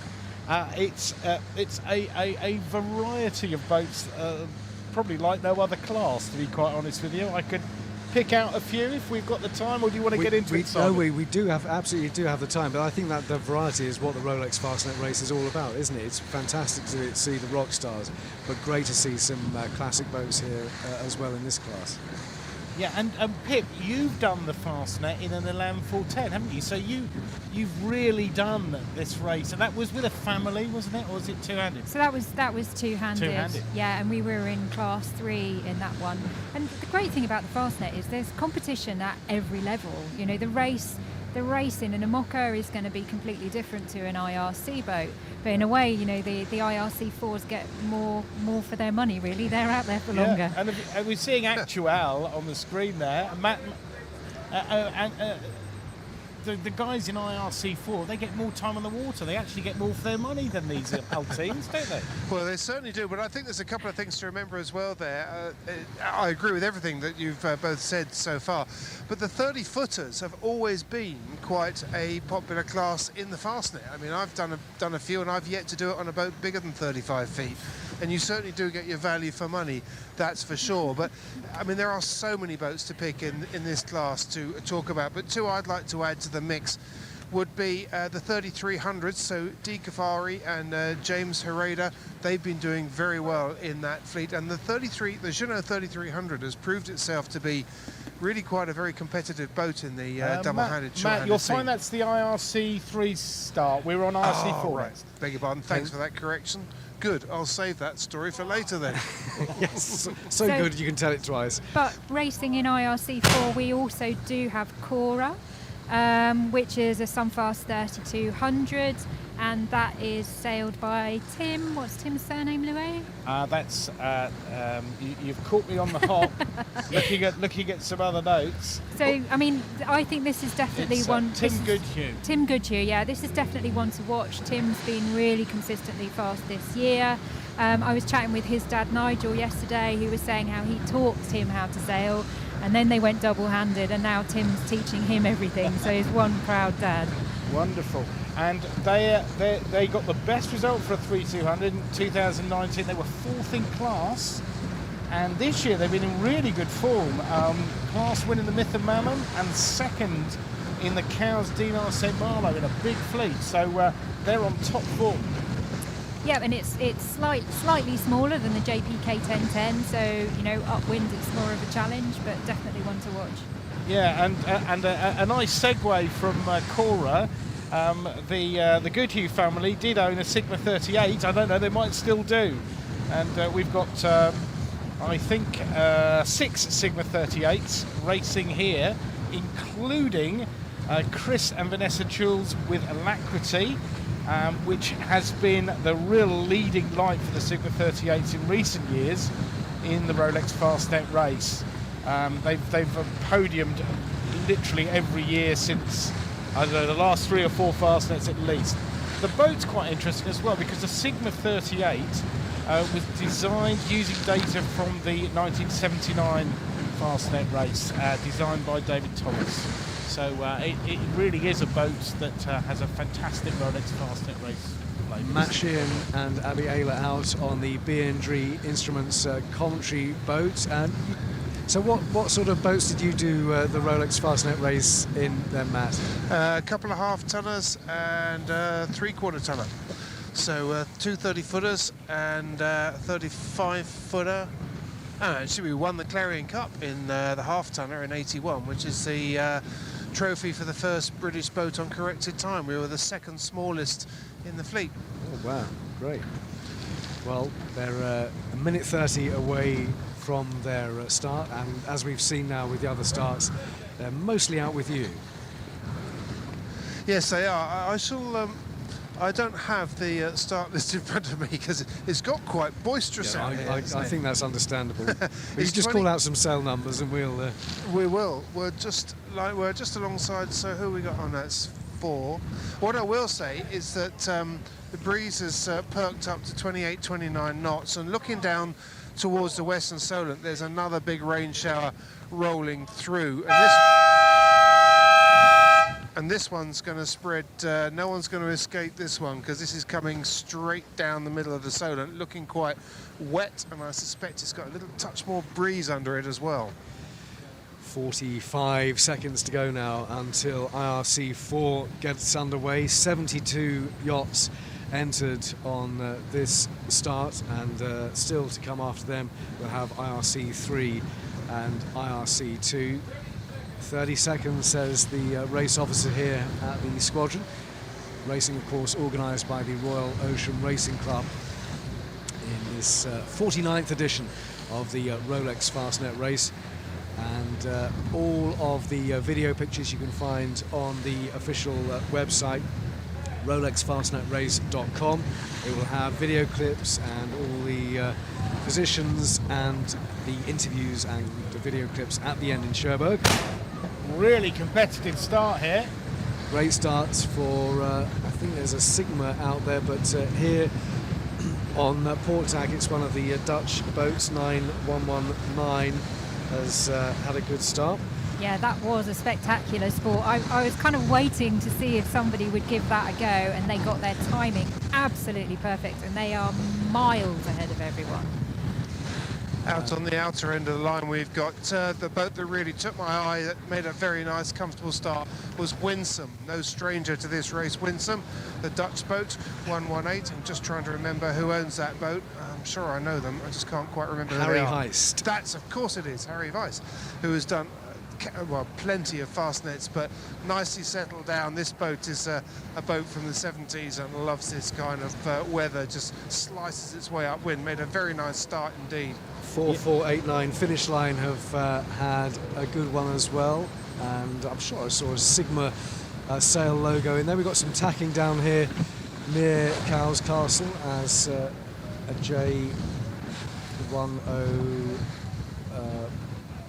is it Rum and Cork just tacking there. Just to tell you, this is Harry Heist's 10th race and 4th overall in 2005. So Winsome has done very well, the SNS 41, Harry Heist. Lots of French boats in this start. The Rolex Fastnet Race, of course, finishing in Cherbourg this year and in the next Rolex Fastnet Race in 2023. But off go IRC 4 is 8338 is the one I saw earlier on, with Alacrity. It's a Sigma 38. Yeah, that's with Alacrity, Chris Choules, the leading Sigma 38 in the Rolex Fastnet Race for the last few years. And I have to say, the teams on these boats, they're going to be 5 days and nights at sea at least until they get to Cherbourg. So it really is a marathon for the teams in IRC4. And especially the double-handed entries, it's going to be really imperative that they meter out their energy. The first 24 hours could easily exhaust them, and they need to make sure they've got gas in the tank for a big push coming back from the rock. Looks like a good start for Delnick, one of the French boats, France 9210, white sail of Delnick. Matt, who are you with? We were just alongside a couple of J boats, J105. We're also alongside the French boat, that I'm not sure what that is, Abby, that 43657. Crossing to Hurst for Maserati in the Fleur de Sud. Okay. And the rain chucking it down now, making it quite difficult to see things. But one thing I was going to say about the longer courses is that, the longer time at sea for the smaller boats. One of the things that always struck me about the Fastnet, certainly when the first few times I did it, was that you spend all Actual, not Maserati. You spend most of the season doing 1 or 2 nights at sea, and it's pretty tiring because you never really get into a rhythm. And the thing that I loved about the Fastnet is that over 5 or 6 days you get past that horrible point, don't you, Abby? You start to get into your rhythm after sort of a couple of days.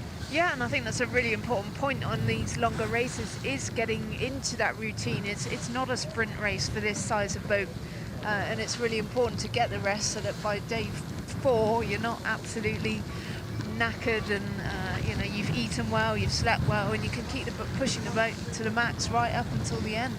And it actually is quite enjoyable when you do get into that zone, isn't it? It doesn't feel like just pure pain. Yeah. Well, not always, anyway. Yeah, I think you're right compared to the traditional route races where it's just, say, one night at sea. It really is a sprint now. It's just full 100% the whole time and very little sleep. So I think it's crazy to think, though, that the multi-hulls that we were talking about, the big boats, it's funny to think that by the time these guys get to the rock, that those multi-hulls will be back in their home port and tied up alongside the dock. Exactly. I was teasing Charles Cordelier before the start about only needing to take sandwiches because they weren't away very long, and he said, no, it's not sandwiches, we take proper food, we're French. It means that he was quite excited. He said, no freeze-dried, just proper food for us, we're going to eat better than anybody else. Well, speaking of the multi-hulls at Hurst Castle now, we've got Ultimotion, Antoine Rabast just tacking there. So we've seen several of the multi-hulls go through already thanks to our camera team at Hurst Castle, and this is Ultimotion. Pip, what do you make of how they're going along there? Yeah, they look like they're sort of struggling with the sea state a little bit. It's really interesting watching them tack. You really feel for them because the minute they turn up into the breeze, the boat just completely stops, and then with the sea state they pretty much start going backwards. So I guess these guys are really looking forward to getting out into the channel and a bit of space and a longer wavelength. So the multi-hulls going past Hurst and going past the Needles, chasing them, the monohulls of IRC4, who we still see starting here at Cowes. We have a bit of blue sky, Matt. Yes, I'm pleased to say that the showers, they are quite nasty when they come through, but they do go through quite quickly, which is pretty handy. I guess they're blown along by a 28 knot with gusts, but yeah, no, it's quite nice to see when the sun comes out. Makes the water in my boots quite bearable, almost. So off go IRC4. The penultimate starters will be IRC3, and they're starting at 12:25. Bouncy conditions for the yachts in IRC4, and in fact everybody is there heading off on their race. IRC3 will be the next to go. 78 entries in this class, IRC3. We have J109s in here, some fast 33s, we've got X40s, some fast 36s as well, a Grand Soleil 40 or 2, and they are getting ready for their start. So Simon, this is the biggest start in a Rolex Fastnet race with 78 boats. You've got teams from 10 different countries. And get this, IRC has produced the overall winner of the Rolex Fastnet race 2013 and 2015. So who knows, if the weather suits the conditions, it's a very, very competitive class. If the weather suits IRC3, we could have the overall winner just about the start of the race. Well, they're getting underway in 7.5 minutes time. IRC4 still heading off. We can still see them as they are heading off to Hurst Castle. Big reefs in. 43657 is a French boat in IRC4, which is Fer Sud. We mentioned them earlier on, a JPK 1010. Over back to Hurst Castle. We've got more multi-hulls going through there. That looks like a Allegra, I think. I think it is. It does look like Allegra. It's got the sideways windows. Yeah, so they've really worked on performance on Allegra this year, and they're definitely looking for a good result. But also, I have it on good authority, there are very comfy beds and a nice coffee machine. and what looked like at least a laminate teak deck as well at the back. It is a very comfortable boat. It's quite hard to hold on to your cuppa in these conditions, though, isn't it? I mean, you'll probably wait until later on. But Paul Larson was saying the loads of these powerful boats, which have got the additional weight because they're fully fitted out, the loads are enormous, and probably more than an Ultima doing 40 knots. As Cordelier said, they relax at 40 knots because the loads actually come off. Well, great to get the pictures from Hurst Castle, and really interesting to see who the first monohulls are going past Hurst. Pip, we will bring those as soon as we can here on Fastnet Live, but it is just over 5 minutes until our next starters here, which will be IRC3. As Louis has said, it's the biggest class in the start here at the Rolex Fastnet Race 2021, and it's brightening up a bit. Matt Sheehan is out on the B&G commentary rib with Abby Ayler. Over to you, Matt. Yeah, it has brightened up, but it's also picked up the breeze. It's just not quite hit 30 knots yet, but it's definitely picked up. And it's quite fruity, isn't it, Abby, looking upwind? Yeah, definitely. As we look up the Solent, there's some dark clouds hanging off the mainland shore. I mean, it's just white caps, awash with white caps, and just a very short chop. So yeah, nothing pleasant about going upwind in these conditions. And difficult to keep the boat going as well, isn't it, in these, because it's very easy to slam into the odd wave and bury the bow and stop the boat, isn't it? Yeah, I mean, it's a key thing is obviously, you know, keeping speed and dealing with the sea state and just nursing the boat more than anything through this, knowing that you've got at least a few hours to get out of the Solent, and then it's upwind for the next day or so. So yeah, it's about nursing the boat through these conditions, yeah, keeping your crew safe, keeping the boat safe.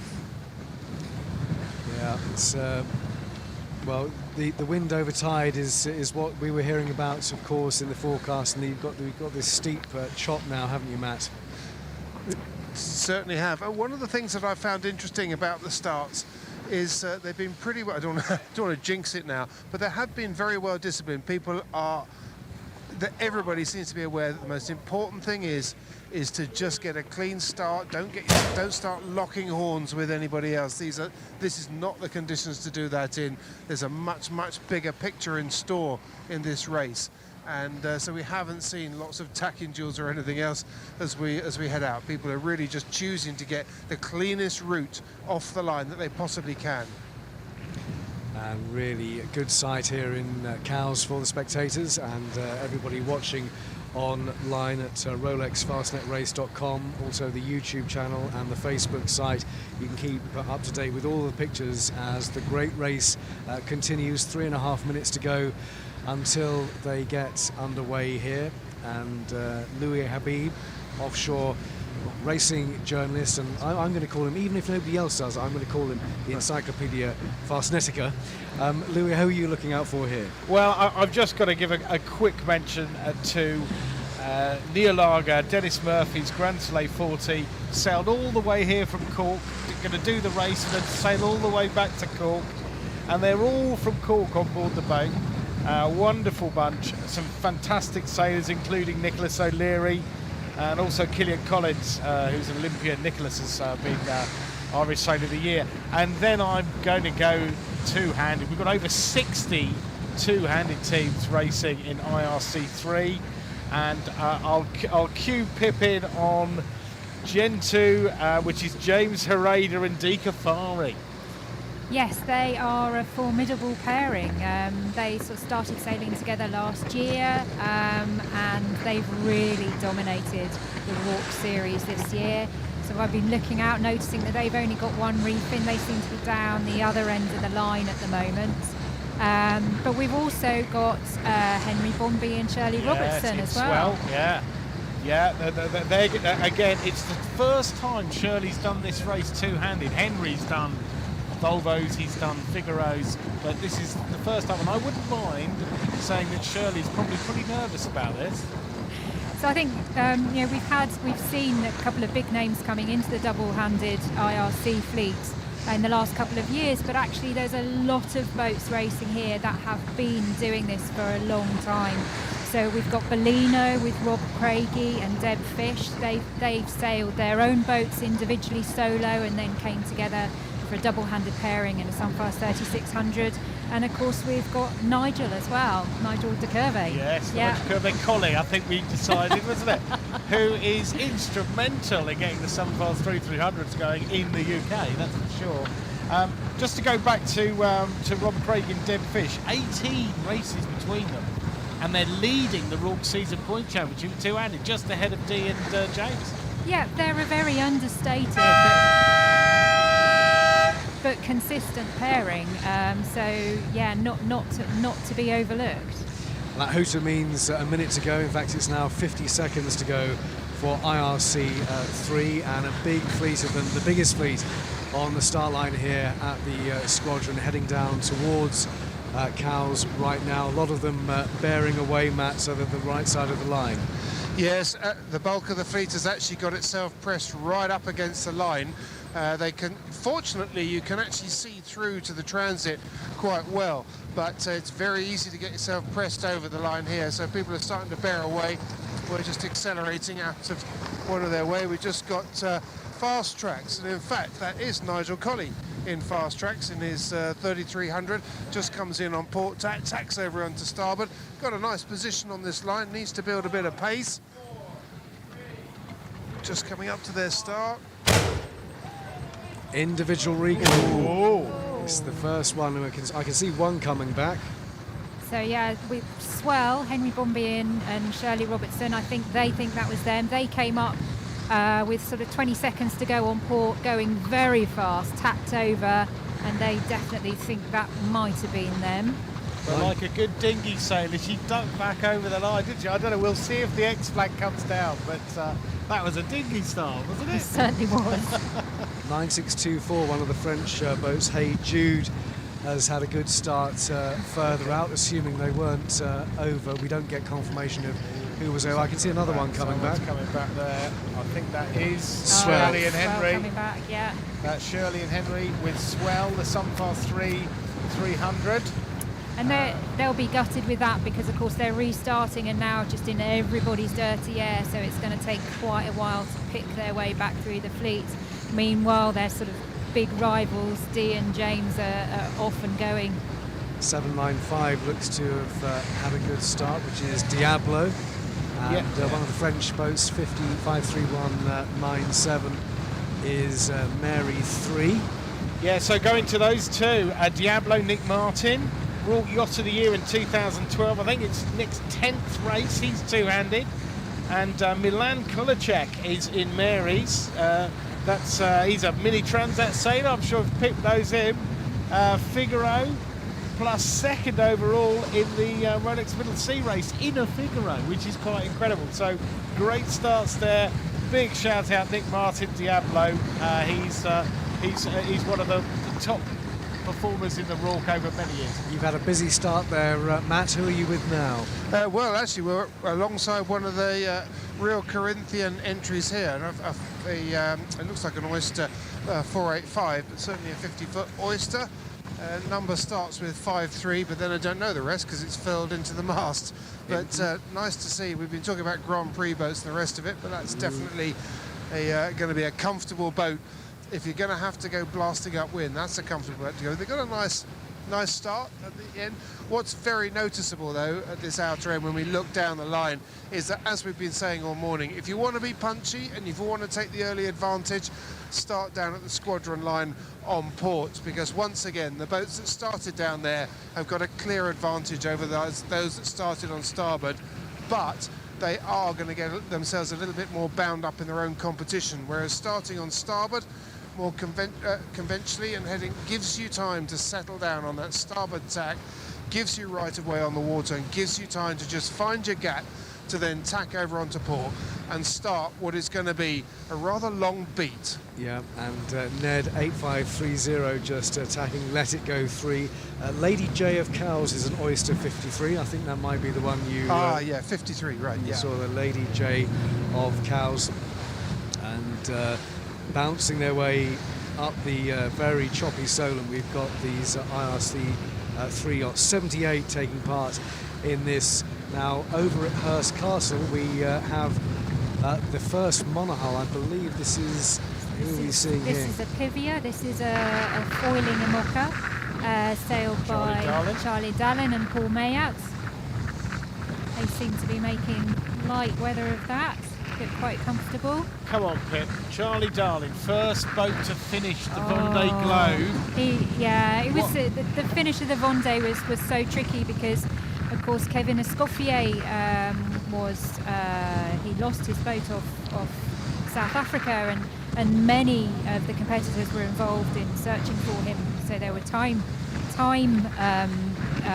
benefits at the end, and although Charlie crossed the line first, it was actually Yannick Bestevan who won, but Charlie was so gracious about it. He was, wasn't he? Who are we back with, Simon?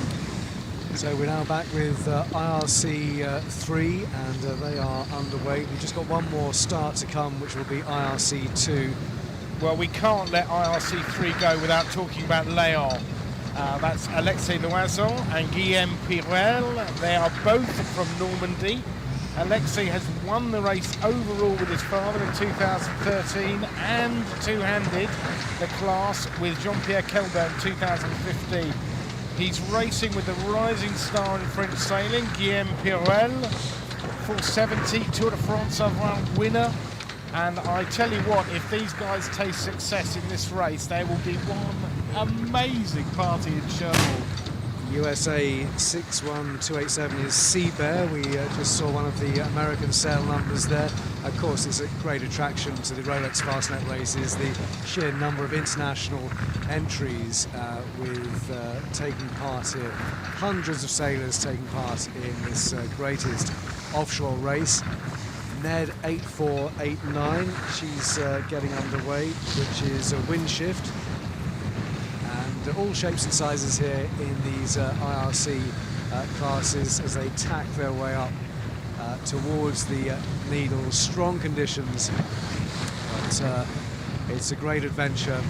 It's called the Everest of yachting, and it's an incredible achievement. Whichever boat you're in now, bouncing past Hurst Castle, we've got more multi-hulls going way up in the air there. And visibility is not great, but they really are bouncing along, aren't they? Yeah, I could be wrong, but that looks like the Outreamer. I believe Loïc Perron is sailing on that one. He's an ocean racing legend. And set the race record for multi-hull in Bangkok a little while back, but yeah, what a legend, Loïc Perron. Not just in France, Pip, I think the world, everyone knows Loïc. So who are we back with, IRC 3? IRC 3 here with their start. The final starters will be at 12:40, so 8 minutes away for IRC 2. They will be following these boats in IRC 3. Matt, are you still with them, or are you coming back to the start line? Yeah, no, we're just about to come back to the start line. We've been tracking alongside Shirley Robertson and Henry Bombay in Swell, who, as we were saying, were OCS. They jumped the gun and had to go back. I don't think it cost them too much, actually, in the end. It meant that they came back on port tack. Yes, they're a little bit behind, but actually, given the conditions, Abby, I think it really didn't, as it turned out, it just hasn't really caused a massive issue for them.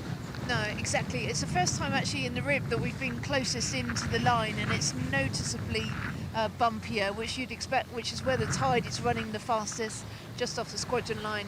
And yeah, so I wonder whether the offset of being that close to the line versus the amount of sea state that you're having to deal with is that much of an advantage. And as you said, Shirley Robertson and Henry Bombay have had a great restart and are in clean air mid-fleet. So it'll be interesting to see where they end up. And that sea state as well, I mean, when you're sailing double-handed, that's a big issue, isn't it? Because everything is a battle to do as you're being thrown around all over the place. You can't sort of settle the boat down as much as you might be able to with a full crew. No, I mean, certainly on these lightweight performance boats, you see how much they're hobby horsing through these waves. It's disappointing that we've seen a couple of boats from that fleet come back already, so whether they've had gear failure, one of them looked like they had a broken jib halyard.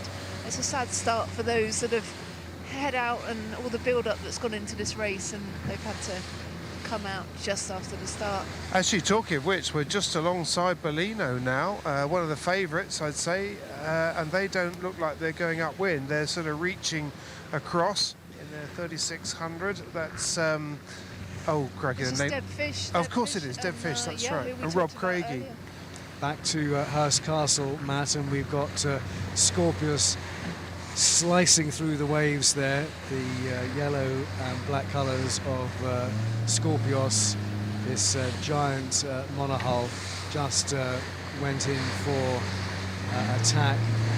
I don't have the top threes on the monohulls going past Hurst, but I can tell you that it is Scorpius at the moment. Fantastic to see them taking part and catching up with some of the multi-hulls there. Pip, fancy doing the Fastnet on that one? Too many people. It's about 28 crew, I think. What do they all do? Like Move sails around. Just a mention back in IRC3, we're there now. 9 J109s, I believe, racing. They've got their own trophy, and there's lots of races within the race. And fair winds to all the J109 teams racing out there that have done the whole Rolex season, and this is the big one. So we will be getting the gun for our final starters. This is the warning signal for IRC2 because they are starting at 12:40. Sorry, not their warning signal, but it's the preparatory signal will be in a minute's time, so that will be the 4 minutes ago for IRC2. And in this class we have a Grand Soleil 50. We've got lots of first 40s in there. Grand Soleil 43. What else? We've got Prima 38. So who have you got your eye on here, Louis?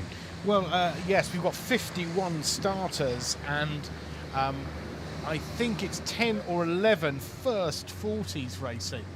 And a lot of those are charter guests with a professional skipper, and it's where people get their first real taste of offshore racing, and they'll have done all the qualifying regattas, done their first aid courses, got all the right kit, and this is the big one. So all of them, Sailing Logic has 3 first 40s, Lancelot, Civil Service Racing Club and Arthur. And long-standing competitors like Yuri Fadev with Skylander and Susan Glennie with Olympia's Tigress. I better get that right. To name but a few, but there's a couple more. Maybe we'll come to them later, Simon. So first monohull at Hurst Castle was Apivia. We saw her go across. Scorpios was second, and Rambler third at Hurst Castle. So those were the first 3 monohulls. We'll look out for the others as they go across, but they are now leaving the Solent and along the rest of the south coast. Paprec we can see at Hurst as well. Pip, looking good. Yep, so that's another 2020 generation foiling boat sailed by Sebastian Simon. He unfortunately had to retire from the Vendée with damage to his foil, but the boat's all back up again and you know, looking to put in a good performance in this race. So a lot of these double-handed crews are using this for training for the Transat Jacques Vabre, which is later this year. Their 4th monohull going past Hurst Castle now. They're behind Rambler.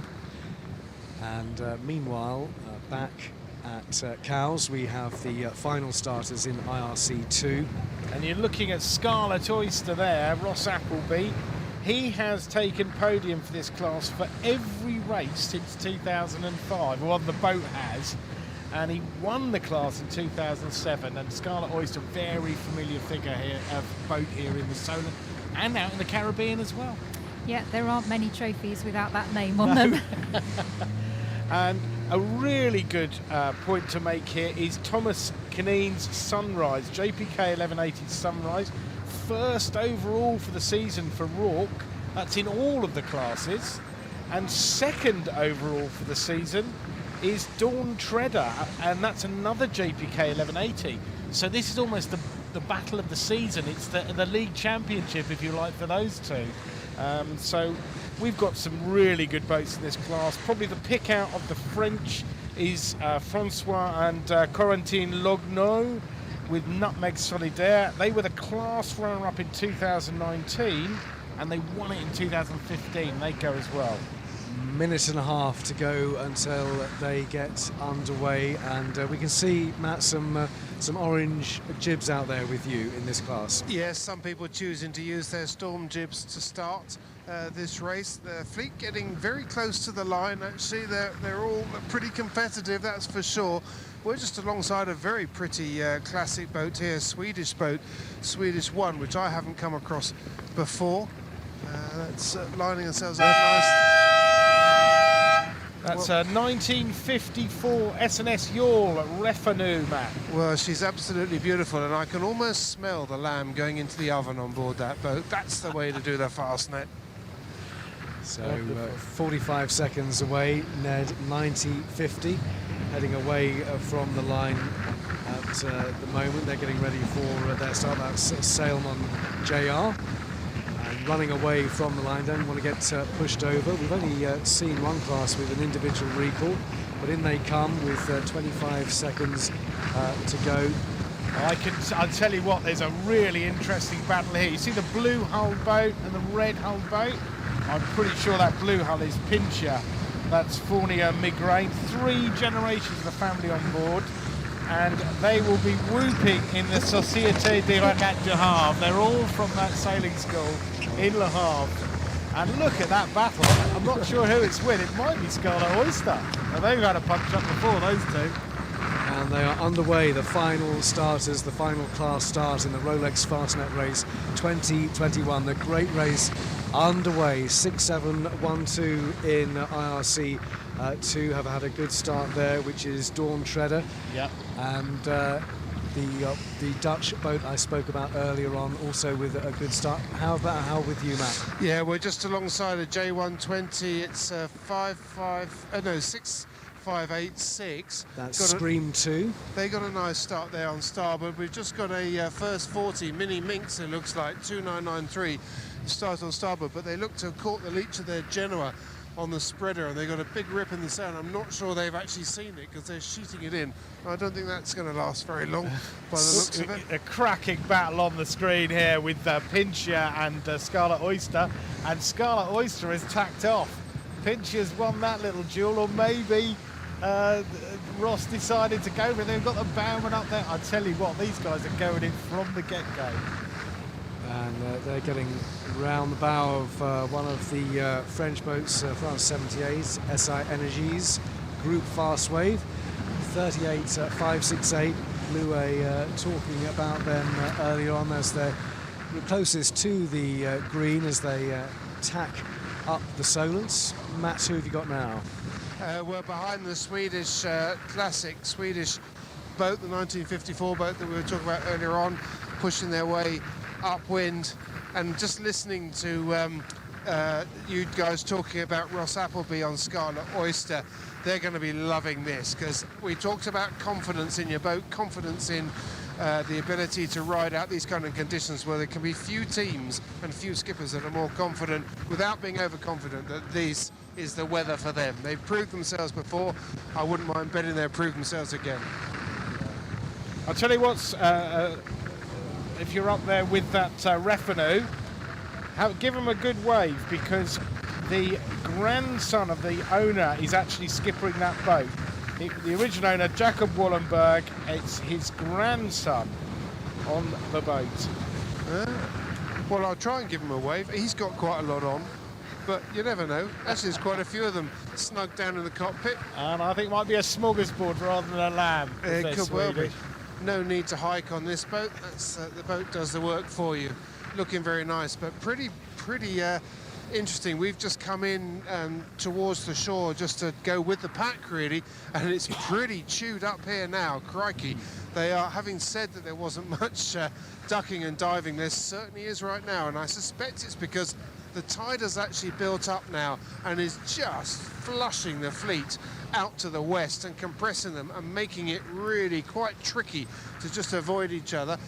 Most of the fleet is now tacked over onto port. That seems to have been the tricky thing for a lot of people, is getting over onto port and then having to come out with no rights whatsoever because you're on port tack. And that's made it difficult to sort of thread the needle, but it looks like everybody's pretty much managed to do that now. Well, I'll tell you what, I think I can see that's Desperado coming through on starboard. You would not want to be on port with that coming at you. That's 26 tons of Swan 65. And the almighty Paul Stambridge is the youngest on that crew, with Pat Lilly, and Johnny Colquitt. And I tell you what, you'd love to be a fly on the wall when they go round the rock.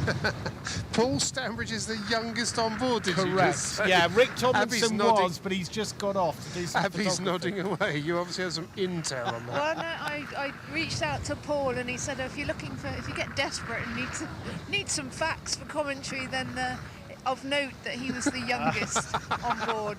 And We shouldn't I'll be beat you laughing to quite it, so- Abby. No, and I think the tradition of them going around the rock involves a suit, jacket, and a glass of red wine. Oh, So really? Yeah. And Joe Powder. You'll hear about Joe Powder in the blog, the competitor's blog, I can assure you. Quite right. That sounds like the civilised way to go around the Fastnet Rock.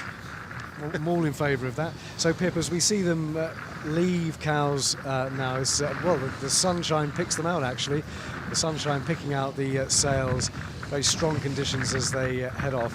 You've sailed in all sorts of boats. What sort of boats did you take part in, first of all, in the Rolex Fastnet Race? So actually, I've only done 2 Rolex Fastnet races. Right. So one in an Elan 410 and one in an Imoca. But there are so many other courses that have this exit from the Solent and also take in the Fastnet Rock. So I've been around it many times. But I think, starting off the squadron, beating out through the Needles is just one of the most iconic starts to any offshore race.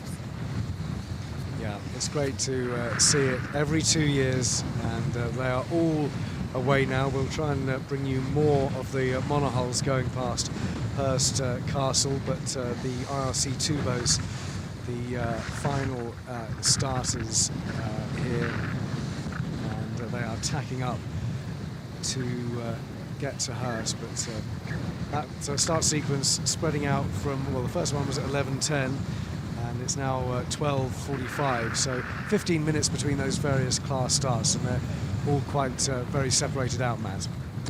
Yes, they are. And that's the other thing that sort of struck me about this year's race, is that they have been separated out, and it's given each class a really good crack at coming down the Western Solent.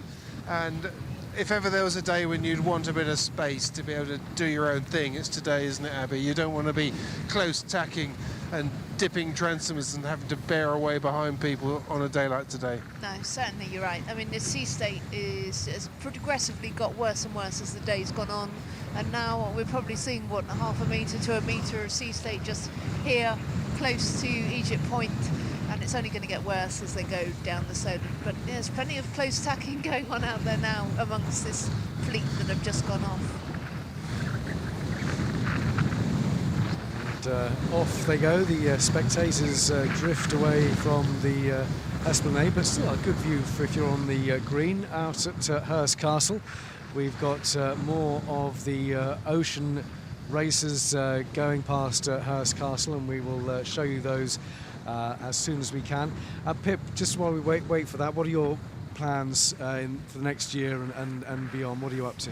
Well, we've just taken ownership of our new foiling Imoca, and I've got a bit of learning to do because it's a different beast from the last one that I raced. So this year we've decided not to race, we're just going to train, and then next year is a very big solo year in the Imoca Globe Series, finishing with the Route de Rome. Well, very best wishes with that. Who have we got here at her? We had another monohull there at Hurst Castle, but they just flashed away at precisely the right moment, so that we can't see them.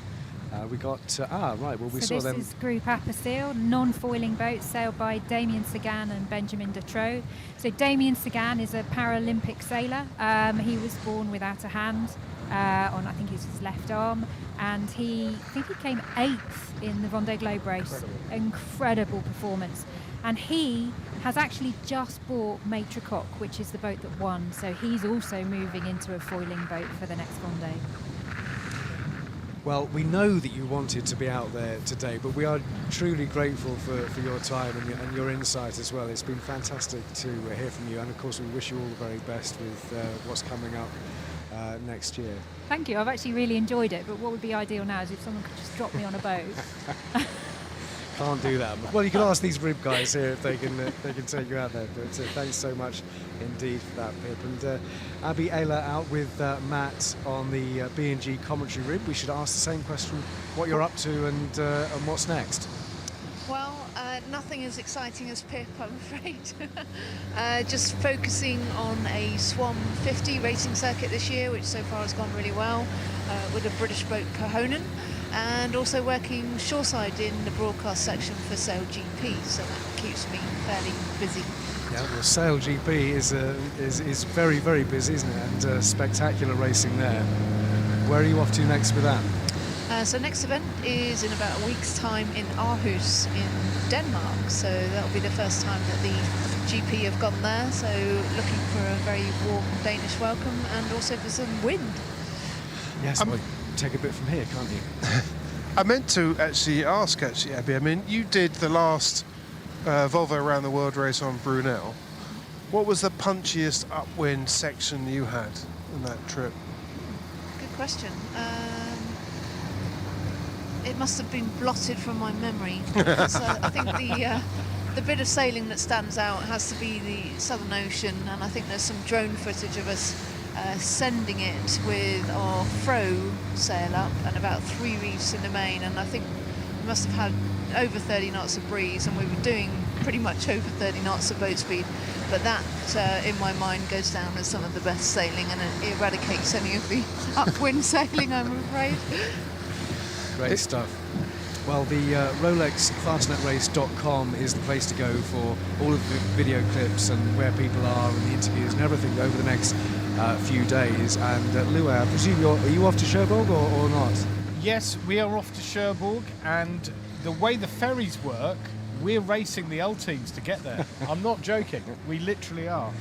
Right, and you'll be there with all the interviews and all the results and everything over the next few days. There's a huge team behind this race, and I have to give an absolutely outstanding round of applause to the race team. What they've had to do with what's been going on in the world to get this race together, the cooperation between the Royal Ocean Racing Club and the stakeholders and partners has been unbelievable. They've been there to get this race to happen with, and still the biggest race in the world with what's been going on. Quite frankly, I bow and applaud you. Amazing work. And when do you think you'll get your first finisher then? Well, we're running a little bit of a book, but we think we might see one of the L teams Monday morning. Right. Or we might see the L teams Monday morning. That's amazing, isn't it? And the ferry gets there at 8 a.m. Right. So racing them across the line. It'll be a quick croissant and a coffee, I think. You know, and then off to work. But no, fantastic work by the Royal Ocean Racing Club, and not forgetting Rolex. This is the 20th year they've supported this race.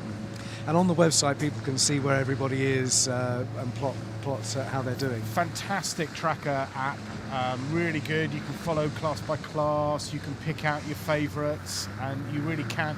We've also got a competitors blog, and we're hoping to get WhatsApps from the team. They've got a special number they've been given, and that includes everybody, not just all the big pro boats. We're hoping to get media back from them. And we've got a really active social media platform on Facebook, on Instagram, and TikTok, and YouTube. You're doing TikTok? Are you doing TikTok? No, I'm too old. Well, to do I think TikTok. you should. I'm too old. I think you should. And the hashtag is quite simply Rolex Fastnet Race. That's the only hashtag you need.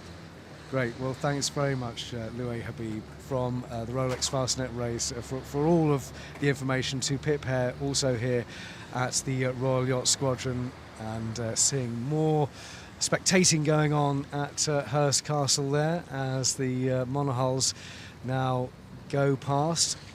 Lots of people out on the rail for one of the French boats there, 5:30.28 in. I'm presuming that's going to be class. It is Lady First 3 in class.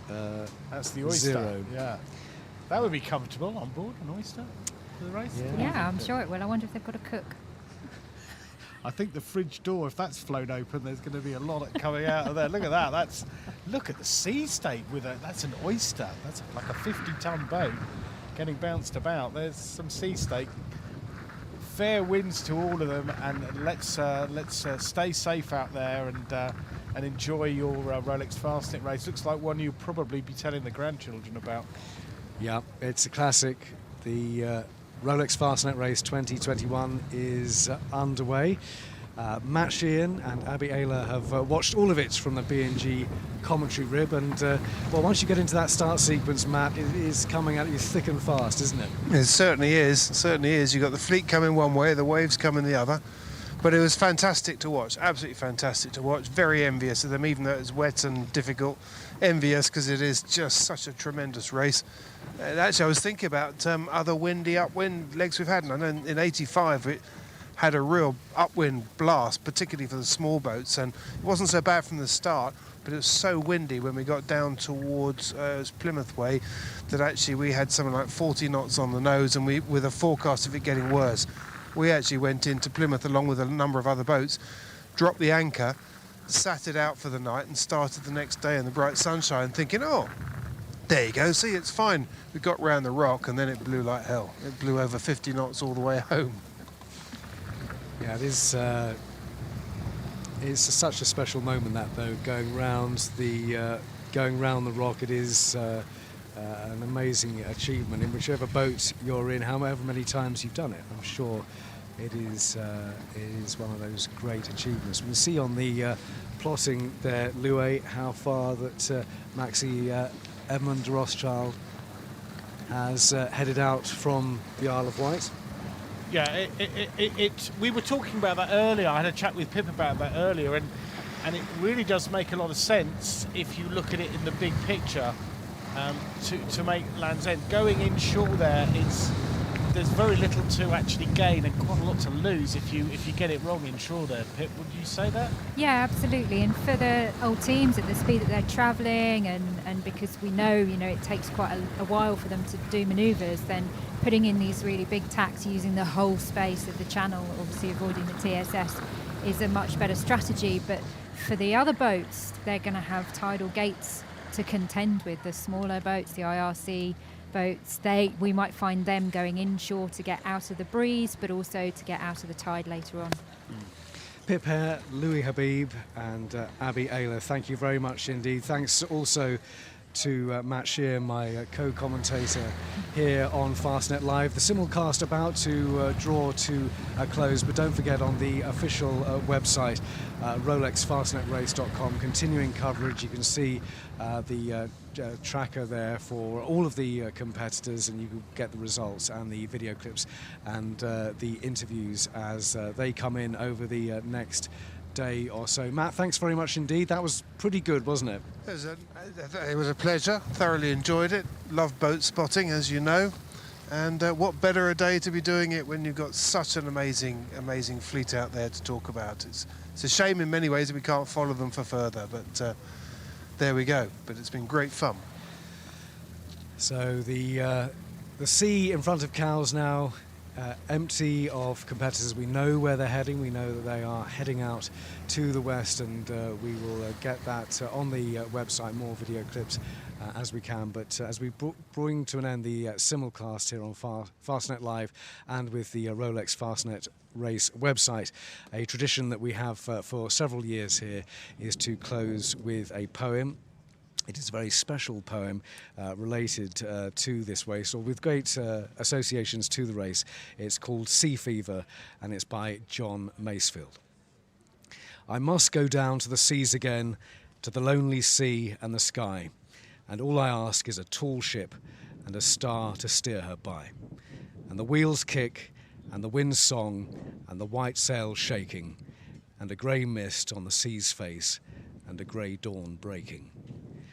I must go down to the seas again, for the call of the running tide is a wild call and a clear call that may not be denied. And all I ask is a windy day with the white clouds flying, and the flung spray and the blown spume and the seagulls crying. I must go down to the seas again, to the vagrant gypsy life, to the gull's way and the whale's way, where the wind's like a whetted knife. And all I ask is a merry yarn from a laughing fellow rover, and quiet sleep and a sweet dream when the long trick's over.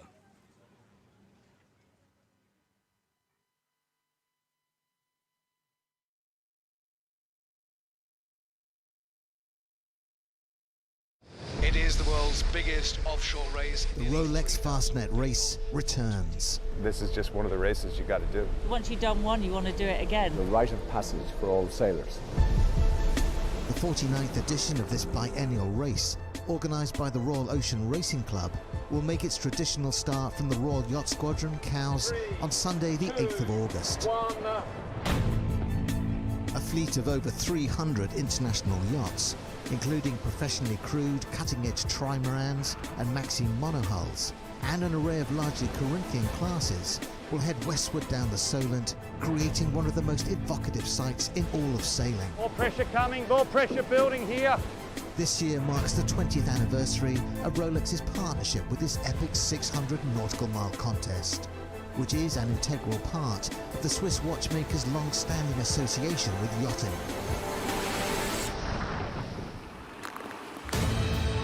Landmarks en route include the Needles, Portland Bill, Land's End and the Scillies. That's looking quite nice, mate. Maybe 20 knots. Sailors will face down the elements across the Celtic Sea to the Fastnet Rock off the southern tip of Ireland, and one of the most iconic rounding points in sailing. It has its very dangerous moments. We'll probably get 4 or 5 hours sleep in that for 60 hours. I think I can cry if I finish it all. However, for 2021, there will be an historic change of race course. For the first time ever, the finish will be in France, in Cherbourg-en-Cotentin. The overall victor on IRC handicap not only receives the Fastnet Challenge Cup, but a guaranteed place in sailing legend. The scale of the challenge is immense and demands flawless preparation, perfect teamwork, and unrelenting mental and physical endurance. Truly the most difficult race in the world to win. Qualities that create a tangible sense of belonging and community. It is a competition which inspires and unites. With nearly a century of history, the Rolex Fastnet is revered across the sporting world. You want to be able to say, I finished a Rolex Fastnet race.